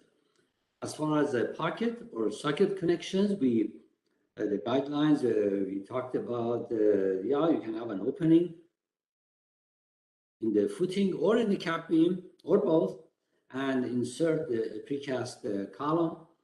You could have, there are provisions, that specific provision that you say, okay, to form that opening in the footing or the cap beam, you're gonna, usually we use corrugated pipes. So this corrugated pipe, we identify, we say how thick they should be, what are the characteristics that they should have.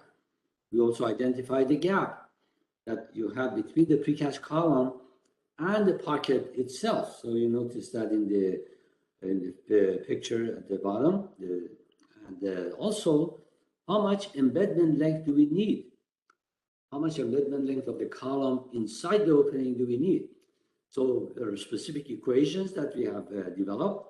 So the engineer has to satisfy all three of these to make sure that there is enough connectivity between the column and the footing.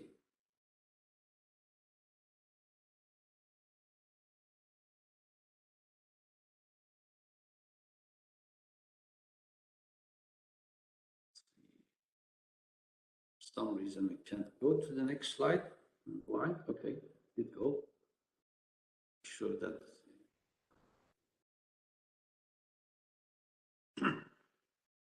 Okay, for the connection in the bend cap, again you have a precast column that goes into the bend cap. The precast bend cap now has to be a little wider than normal, and the reason for it is that for all the beam bars or the cap beam bars to go through the connection, we have to bundle them on the side. We cannot allow them to go within the pocket, because if we do that, that would complicate construction. And if you, of course, you have a fully precast column, then you can't even put them inside the pocket. So we have provisions that tells how to bundle the bars, what size of cap beam width do we need, what kind of, how much extra width do we need to enable the bundling of the bars. So this is the cross section that we show. And also there are other provisions that we provide. At the top of the bend cap, you have to provide some opening, so you can place grout or concrete from the top. Again, these are very specific that the requirement that we have provided. In our provisions, we are addressing different types of pocket connections or socket connection, and they're all shown over here. So they're all included. The provisions are applicable to a variety of these connections. Now, for grouted ducts, as I mentioned, there are two modes of failure. Mode of failure can be the bonding of the bar within the grouted duct, or the grouted duct itself could be pulled out of the concrete, the entire grouted duct. Now, the presentation, the earlier part of my presentation, I talked about UHPC being in the grouted ducts. In our provision, it's not required that you use UHPC.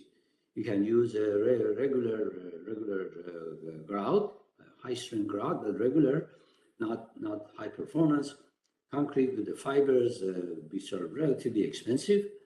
This can be just high strength grout that you can commonly use in concrete structures. So we again spell out what should be the duct material, how thick should it be, how much bigger than the reinforcing bar diameter should be, what is the requirement for the duct size and the spacing of these ducts, because if they're too close to each other, they lose their effectiveness. Also, we have specific equations that talks about the anchorage. What's the anchorage length that we need to provide? So there are two equations. One accounts for bond between the bar, the steel bar, and the grout, and the other one accounts for the anchorage between the duct itself and the surrounding concrete. So the more critical of the two will control what we need to do. Now, all these provisions that I mentioned too, again, they were developed based on a lot of research, and they have been, we have proof tested them in some bridge models. These are large scale models, It's a third scale bridge model. So what I'm going to show you, a video clip here that for a two-span bridge, it's a third scale, and we use grouted duct connections at the top between the columns and the cap beam. We did a series of earthquakes, of course, and I'm going to show you the final earthquake, which was over about 1G, and this was under biaxial testing, our bidirectional earthquake testing that we did. So let's look at the video.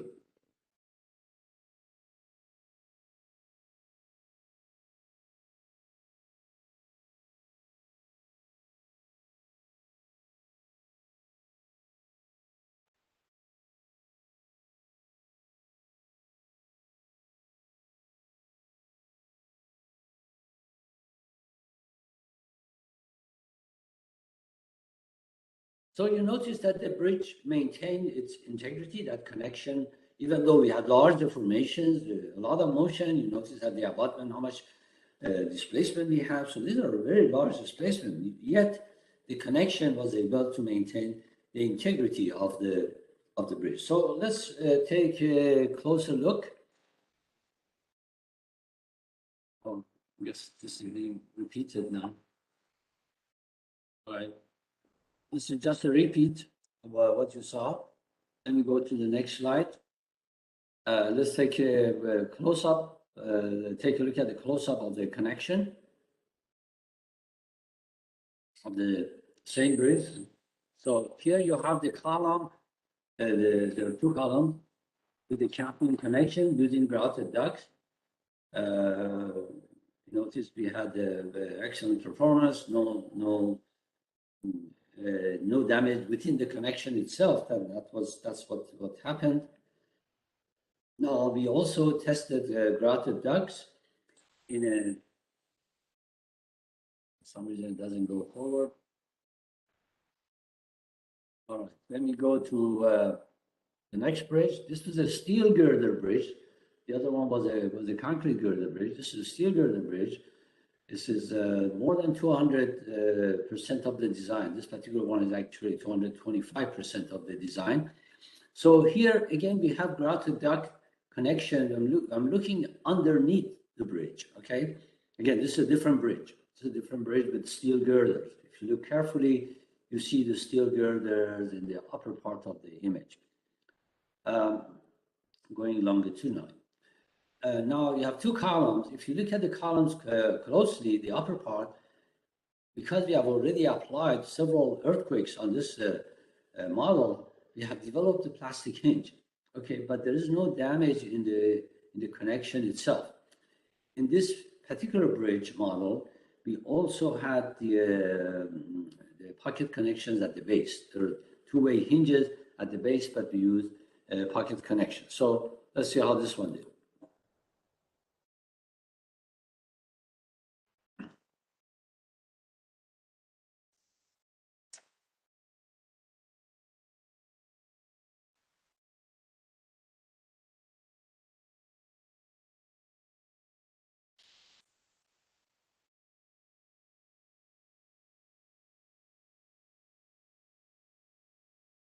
So again, this was twice the design, more than twice the design earthquake intensity. Also in another bridge, so these bridges are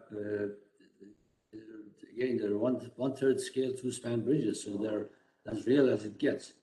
Now let's look at some reason it just repeats that. Let's go to the next one. Here we had pocket connections now. We have pocket connections both at the top and bottom.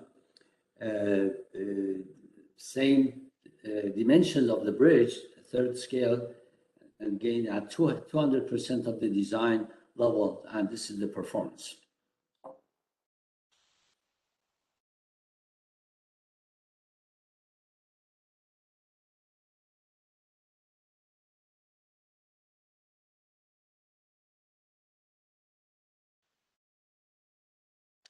So there was some plastic hinge damage.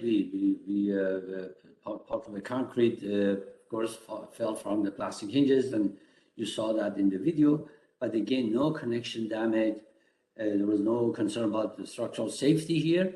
The bridge maintained its integrity, even though we went twice the design load. Okay, now let's go to the next slide on the third topic.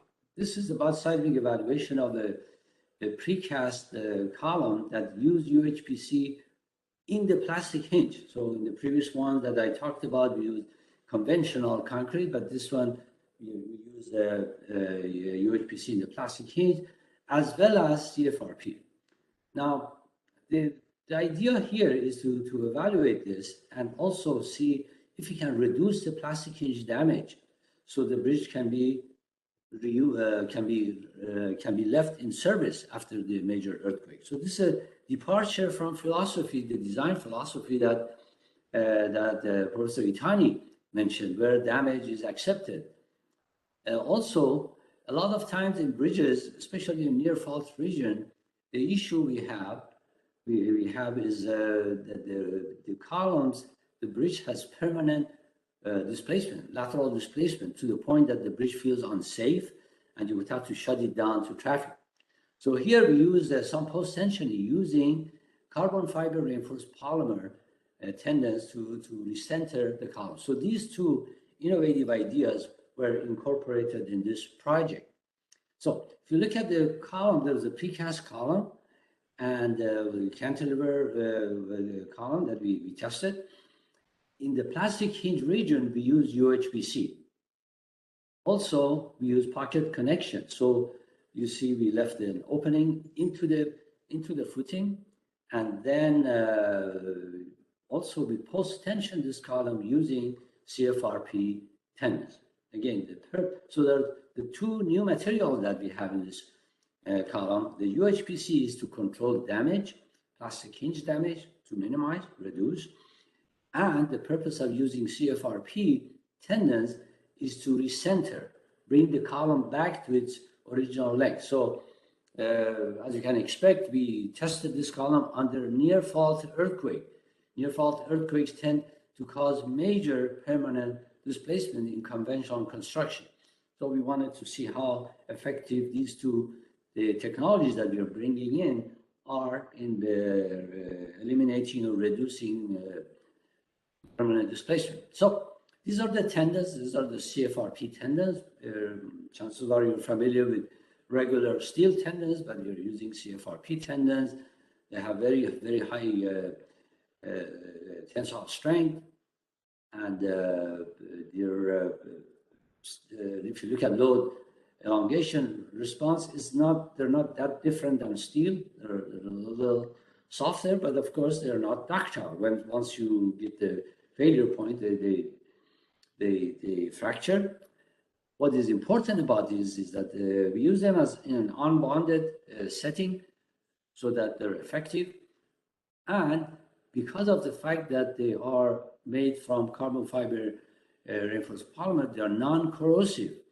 If we use steel and if steel tendons in the column, and if we make it unbonded, moisture will get in and they corrode. But these bars, they do not, these tendons do not corrode.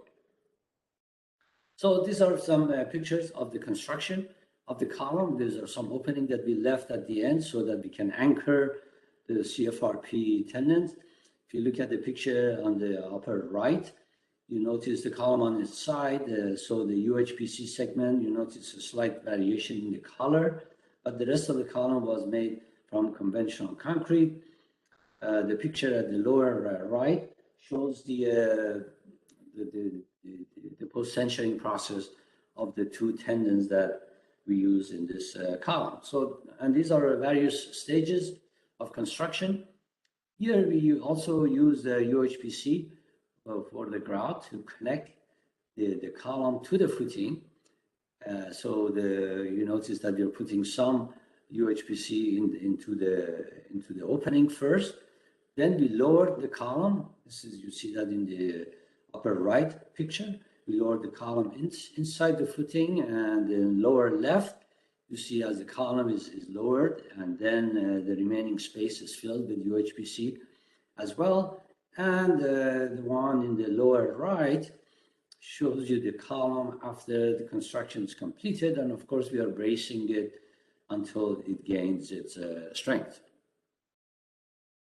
Now, we tested this on a shake table. Again, to limit my presentation, I try to not have that many video clips here, but what's important here, let's look at the figure on the upper left. You're looking at lateral force versus the drift ratio of the column. First of all, you notice that you were able to develop large forces with a large ductility, relatively high ductility. The drift ratio was over 6%. There we began to fracture some of the bars. The bars here were conventional steel bars. And you see, if you look at the right side of the figure, I'm not sure if you can see my cursor, but in this area, that's where we began to fracture some of the bars. And of course, the capacity, the force began to drop.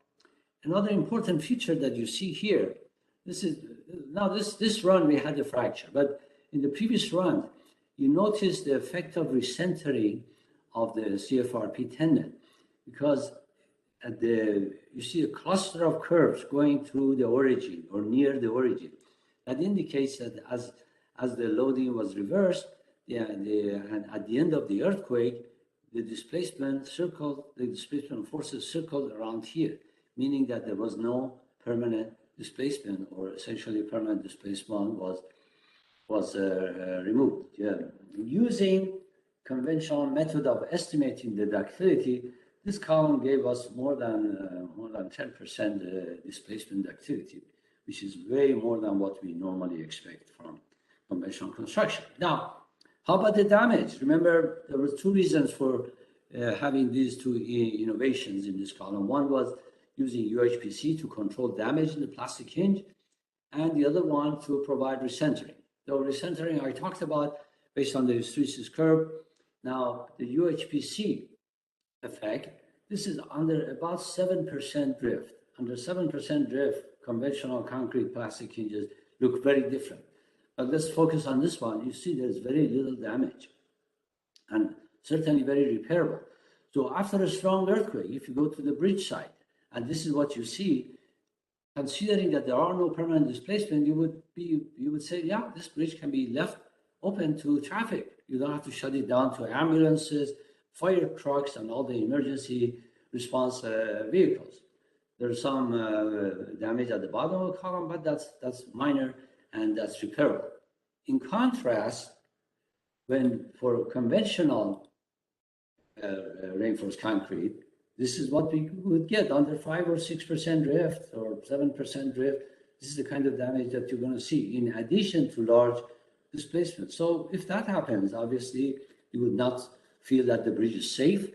So we would shut it down to traffic because it just requires major repair, or in many cases, because we have lost confidence in the system, in the structure, we may end up just demolishing or replacing the bridge. Now, that brings me to the fourth topic of today's presentation. Here, this is something very futuristic now, okay? The idea is to, rather than wasting all this material, because a lot of the bridges that in the US we demolish, they are demolished not because there is anything wrong with them in terms of structure. There's something wrong because of functionality, okay? Because they're obsolete in terms of road alignment, or maybe it could be the width is too narrow and it's not to the in a situation where you can just widen the bridge. So, and you're throwing out all this material, keeping in mind that between 5 and 7% of CO2 emission in the world is coming from cement factory. So the question was, what if we build bridges that can be deconstructed after they have served their purpose? If we need to replace the bridge rather than demolishing it and throwing it away, what if we can reuse it and take it someplace and reuse it? But we also brought in the concept of, okay, what if we also make the damage minimum under earthquake? So with that, we developed these devices that would be incorporated in a bridge column. There are two general types of these devices. One incorporates rubber. So in the picture that you see here, that's a version where we have incorporated rubber in these plastic hinge elements. And the side view on the upper right shows that there's a pipe that goes in there. The steel pipe serves as a shear resisting element to prevent shear deformation. So even though we are using rubber, unlike base isolation that you might be familiar with, where you count on shear deformation to reduce seismic forces. Here, no. You're using rubber to reduce damage in the plastic hinge. And we do not want shear deformation, in which case we are restraining that with the steel pipe. So that's one version of it. Moving to the lower part of the slide, there's a different version where we use ECC, engineered cementitious composite, that can minimize the damage. Still cementitious material, but has a much higher resistance to damage because of its higher tensile strength. So the detail for this one would be what you see on the right side here. So it has some similarity to conventional concrete. Now, you notice that in both of these cases, there are holes that are left at the top and bottom. This is where we pass shape memory alloys, super elastic shape memory alloys.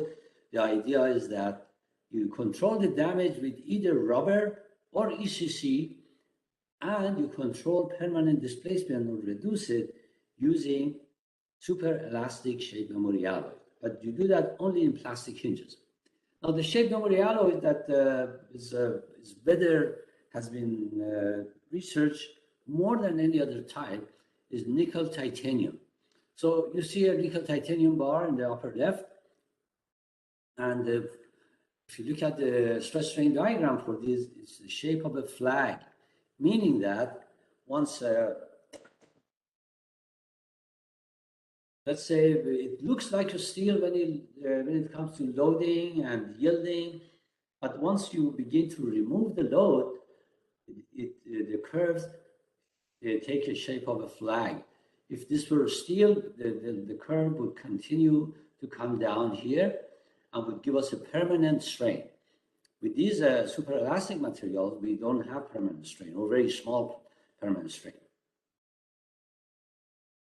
So nickel titanium is a better known material. We have done a lot of research on that, but there's also a new generation of copper shape memory alloys. These are a lot less expensive than nickel titanium. Again, they have same general characteristics in terms of dissipating energy, but when the stress is removed, the strain is reduced near zero. But so this is the feature we are using to control plastic damage and to provide recentering, these two features. So let's take a look at the cantilever column here. Well, actually, this one is not cantilever, it's part of a bridge that I will talk about more.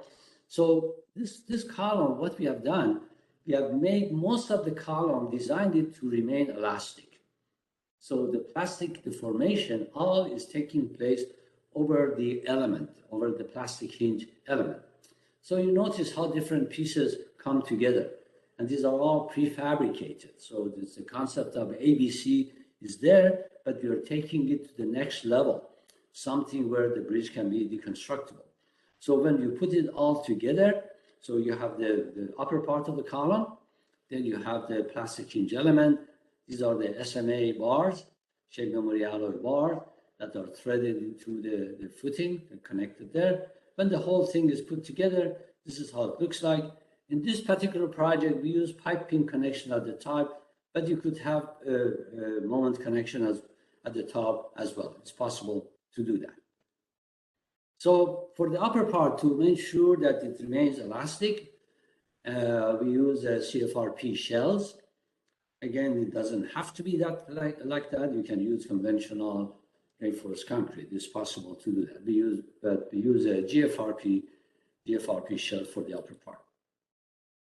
So these are various stages of assembly. This is for the cantilever column that we use. So you notice that on the upper left, you see the plastic hinge element where we use ECC. So you see the gray color there. And the SMA bars already connected, threaded into the footing. So this is being lowered onto those bars.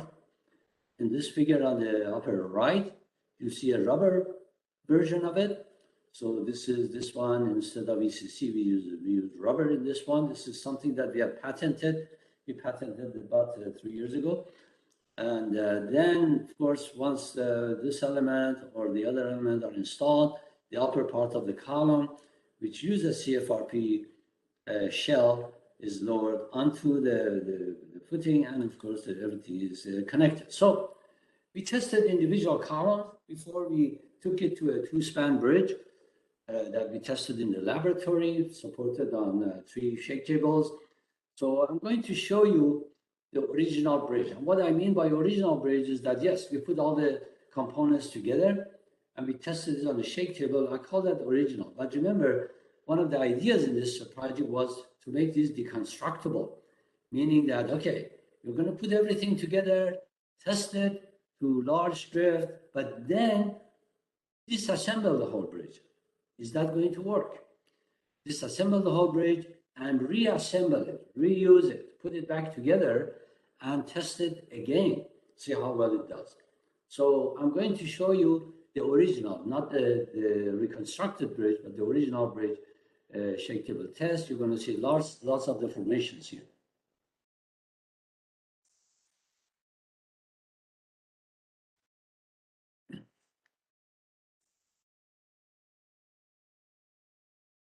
Again, Professor Itani talked about life safety. We certainly did not have any issues with collapse of the bridge. In fact, these steel trusses that you see, the columns that you see, those are our safety system in case, because remember, this is research. There's no guarantee that's going to work. So in case the bridge collapses, we wanted to make sure that the bridge does not fall on our expensive shake tables and damage them. But obviously, you notice the gap's still there, and there was no problem. Now, let's see what happened to the bridge after we tested this. So we disassembled it, right?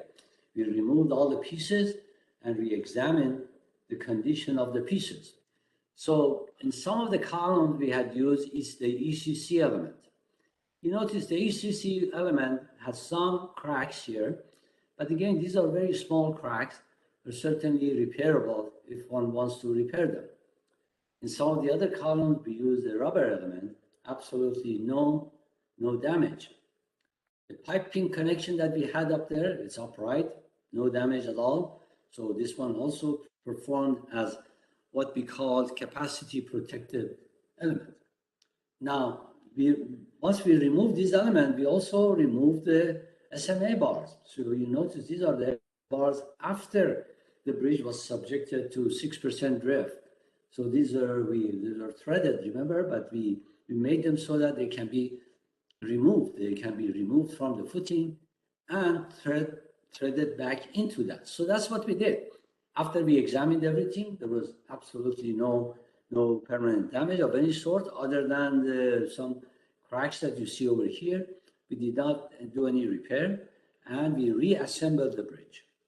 Reassembled the bridge, say, okay, now let's retest it, because again, the idea was that can we have deconstructible bridges?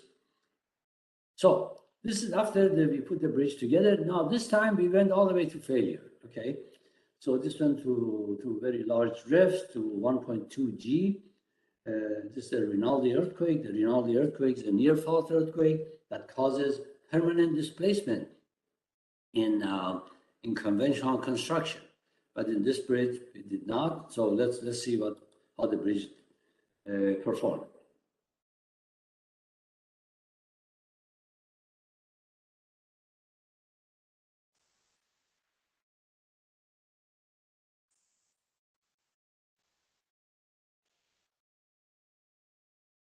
Again, this was a bridge that was disassembled and reassembled and retested to a higher amplitude earthquake.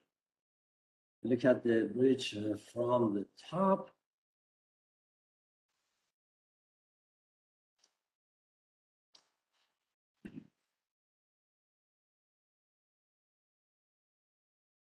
So this was about a 70-foot long bridge, about 22-meter long bridge that we tested. So this is again large scale. Now, the concept of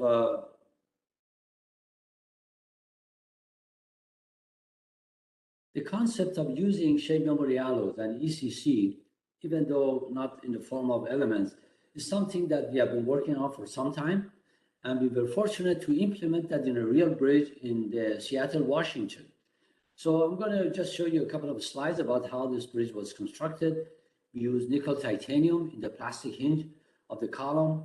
We use couplers to connect these nickel titanium bars. These are 30 millimeter diameter, connected to steel bars above and below, because the rest of the column did not need to use this expensive material. So this bridge was built, and here you notice a view of downtown Seattle and the bridge under construction. This is the superstructure part of it. It was a top precast elements that were put together, and on top of this, of course, the slab that was placed. Now the bridge was completed, so this is a view of the bridge with the two columns in which we use shape memory alloy bar and ECC in the plastic hinge. And so basically, this bridge has been built. Now it's in service. It was put in service over a year ago, and it's functioning fine. Of course, the next major earthquake will show how well it does, but all the laboratory tests have shown that it worked well. Now, what I would like to leave our audience with is that, first of all, ABC is feasible in high seismic zones. Is feasible. We have proven it over and over. Caltrans has adopted our recommendation, and they're implementing it on a whole bunch of bridges throughout the state of California. Some other states have already used them also. In the state of Utah, for example, and Alaska is looking into that. The guidelines we developed was not something that would make engineers to go learn something from scratch. They can learn, they can use the knowledge of they have for CIP construction and take the material that they have presented in an appendix for seismic design guidelines and do an ABC design. Also, we have found that, yeah, it is possible to use couplers. Couplers are feasible. However, you have to account for the reduced plastic hinge length, but we have given the engineers the tools to do that. So they have the equations, so they can proceed with their more or less routine design. Also, we have shown that innovative materials like shape memory alloy are indeed feasible. They're expensive. They increase the initial cost of the bridge by some percentage. However, they will provide a bridge with superior performance to the point that you may not have to spend money on repairing it or even replacing it. Also, we found that CFRP tendons do a good job for recentering. So as an alternative to shape memory alloys, we can use CFRP, unbonded CFRP, to prevent permanent damage. So this is my last slide, Julio, and I guess we can go to the next part of the seminar today to handle questions and answers. Thank you, Dr. Saidi and Dr. Itani. And I know that I discussed with Dr. Itani yesterday and showed him how to access the Q&A panel. So can you access the Q&A panel, Dr. Itani? Or I can. okay. So yeah, if you share your screen, it won't show because that's a WebEx thing. It doesn't show on the screen.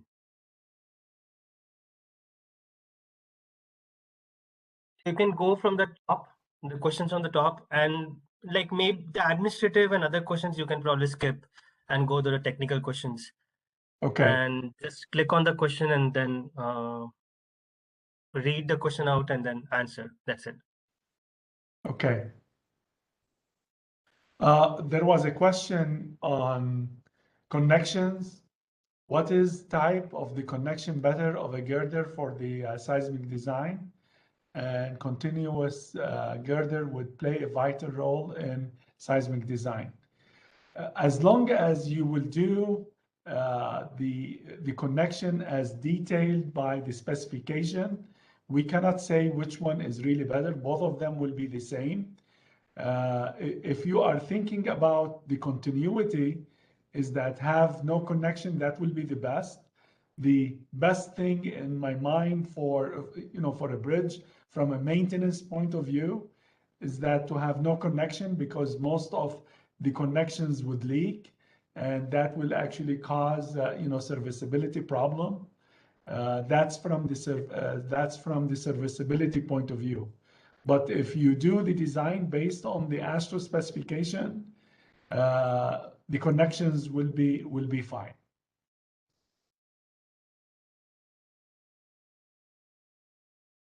So I'm going down the list now to see the other question.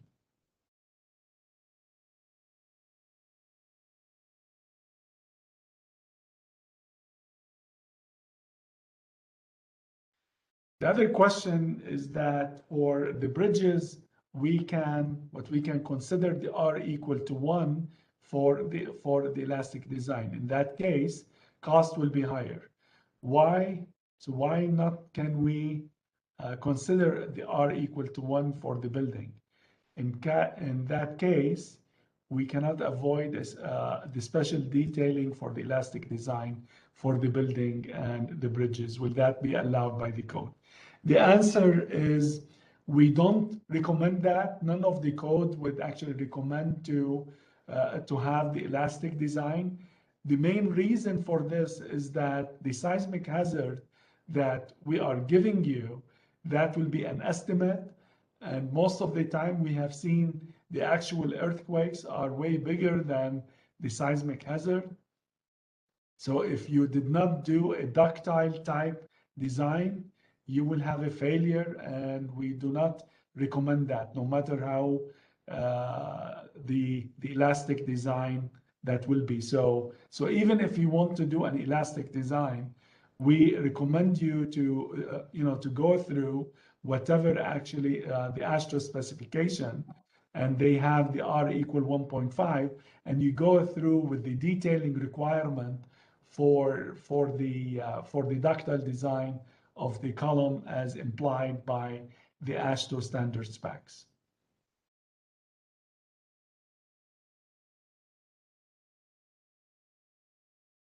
So this question is for Dr. Saidi. For UHPC, is steel fiber is used in the concrete, and how the formation of voids between the steel fiber is controlled. Dr. Saidi? Yeah. What is done is the following. To mix this UHPC, you have to have special mixer, okay? Conventional mixer does not do the job. And that's exactly to make sure that you get a complete mix. So we have total connectivity between the fibers and the grout. And as you keep in mind that the UHPC, we do not use coarse aggregate. It's fine aggregate, okay? But it's a special fine aggregate, and again, the design, in fact, when you want to build UHPC, you really have to make sure that you meet those requirements.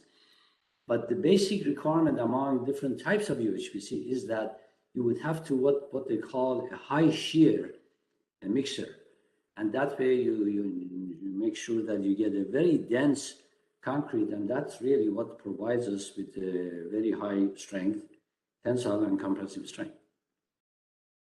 I Thank you, Dr. Saidi. The continuation of that, is there a percentage value of the steel fiber that will control the strength of the concrete? Yes, between 1% and 2%. Okay, there have been obviously if you have close to 1%, it's easier to mix it, but typically it's in the 1 to 2% range. And the reason I'm giving you that number is that very high strength that we talked about, the compressive strength, you may not need it everywhere. Okay, in some cases, in some application, the strength could be less, in which case you may go with 1% fibers. Thank you. The other question is that, and that will be the last one that what I see, can you explain the function of bearings in seismic load? There are two methods that how you can do the bearing. You could either design the bearing to take the seismic load, and that's what we normally use if we have a continuous type between the superstructure and the bend cap, is that you will design very similar what I showed you in the video clip. You design the spherical bearing, they are actually spherical bearing, to be able to take the the seismic load. They will tend to become expensive. The other thing that what you can allow the bearing to fail, but what you want to provide shear keys that will be built inside the bend cap in the transverse direction and in the longitudinal direction. So that will be your decision what you want to do. And both of these two cases have been used in the field successfully.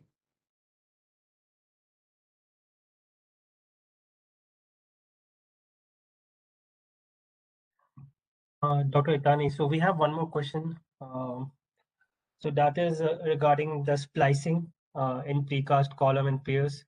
So if a considerable height is required, how is the splicing done? Okay, Dr. Saidi will be able to answer that. I'm sorry, could you repeat the question?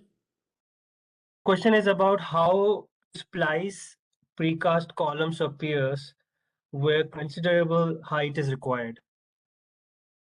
With considerable, I didn't understand the last part. Considerable height. I mean, if the height of the pier or column is more than that is required for a standard column, then how the splicing will be done? So that for precast columns and yeah. Oh, okay, yeah. It's so you're talking about tall columns and splicing the bars for tall columns. Is that what you're talking about? That is what I think. Yeah. Yeah. Okay. That should not be a problem at all. This is because that's more of a standard splicing that has been used for a long time in superstructure or in columns. So it's quite possible. Of course, you will have to brace the reinforcing cages if it's built upright. In many cases, you may be assembling all the bars in a horizontal setting before you make it upright. But now chances are that these splices are outside the plastic hinges, right? Because you're just trying to, let's say, make a very tall column, and plastic hinging typically takes place at the ends of the column, the top and bottom, or just one side, depending on the kind of connection you have. So having splices in the middle or away from plastic hinges, that makes them even less critical. It's quite possible to do that.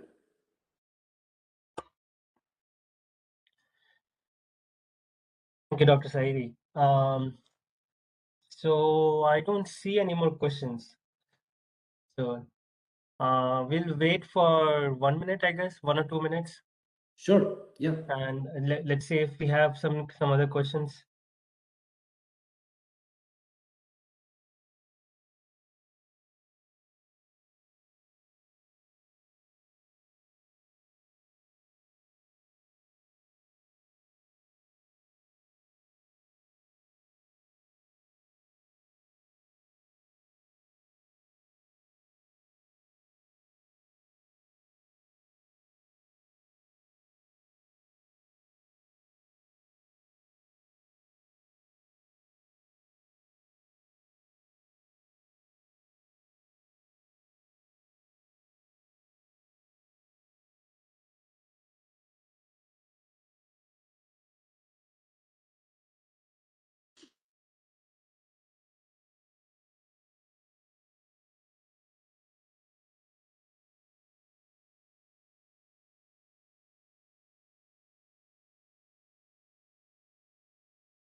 Okay, Dr. Saidi, Dr. Itani, I don't see any more questions. So probably we'll end the session today. And thank you for providing such a wonderful webinar. Okay, on but this Bodhi, topic. I do have a question though about Okay. the quiz. How do you handle that? How's that? So we upload the quiz on the portal, on our portal. We have a website. So this entire program is for Essence training, that Essence exam basically that we are about to conduct. So we have a portal where the quiz is uploaded, and all the attendees who have attended today's session, they will have the chance to open up the quiz and put their answers there, and it will be automatically graded. Okay, so they take the quiz and they submit the answer to you guys, and you evaluate them. Is that what it is? It's automatically graded, basically. So whatever answers that you provided, I have fed it in the system, and it automatically grades them. So, and another question: do the audience get a certificate? They will get a certificate. Yeah. They get a certificate. So yeah. So in order to get the certificate, they have to attend a considerable amount of the session, and they have to pass the quiz. They have to pass the quiz. And what is the passing grade for the quiz? 70%. 70%. Nice. Yeah. Okay. So 7 out of 10 questions, basically. Yeah, sure. Yeah. Okay, great. Thanks so much. Thank you so much for making all the arrangements and all the help you provided. This has been the this is the last session probably, and that's why a lot of the attendees, they got worn out with the amount of packed sessions that we had over the last 1 or 2 months. And thanks both of you for thank you, Bodhi. I would like to thank you again for your time and for arranging the opportunity. Thanks to Dr. Ghosh and also to Dr. Saidi. Yeah, well, thank you, Dr. Itani. We'll talk a little later. So if you are you available for a phone call after this? I have a meeting in a few minutes. Okay. Well, that's all right. Maybe we can catch up later. Yes. Okay. All right. All right. Take care, everyone. Thank you so much. Thanks so much. This was a great job. It was a very informative aspect of design that you talked about, and I'm sure engineers profit from that. Thanks again, Bodhi, and you take care, and see you next time. Yeah, sure. Looking forward to work more with you. Thanks. Take care. Yeah. Bye. So to all the attendees, so I have seen that there are questions about Essence exam, in general, the Essence criteria, the schedule and other things. So I would like to make all of you clear that we are still under discussion about the exam date and how the exam will be conducted. We are still under discussion, and we will probably come to some kind of a resolution by 1 or 2 weeks, and we will update all the attendees, all the registrants about the Essence exam, the process and the exam date and everything. And it will be updated through email, and it will be updated on the portal also. And apart from that, I'm thinking that we will have one more session like this. It will not be a 3-hour session, but at least a 1-hour session or something like that, where I will take you through the entire process, and I will show you how to apply for the Essence exam on the portal. So with this, I will take adieu, and thank you for attending this closely packed 2-month session that we conducted, and we are overwhelmed with the number of participants that we saw, and hopefully we were able to at least provide some information that was new and relevant to your practice. So in case you have any queries about in general exam or in general things, you can always mail to support@PRP portal. I can support you on the seismic concrete part for the bridges and everything. We will see what we can do with the lectures that we had. Thank you so much.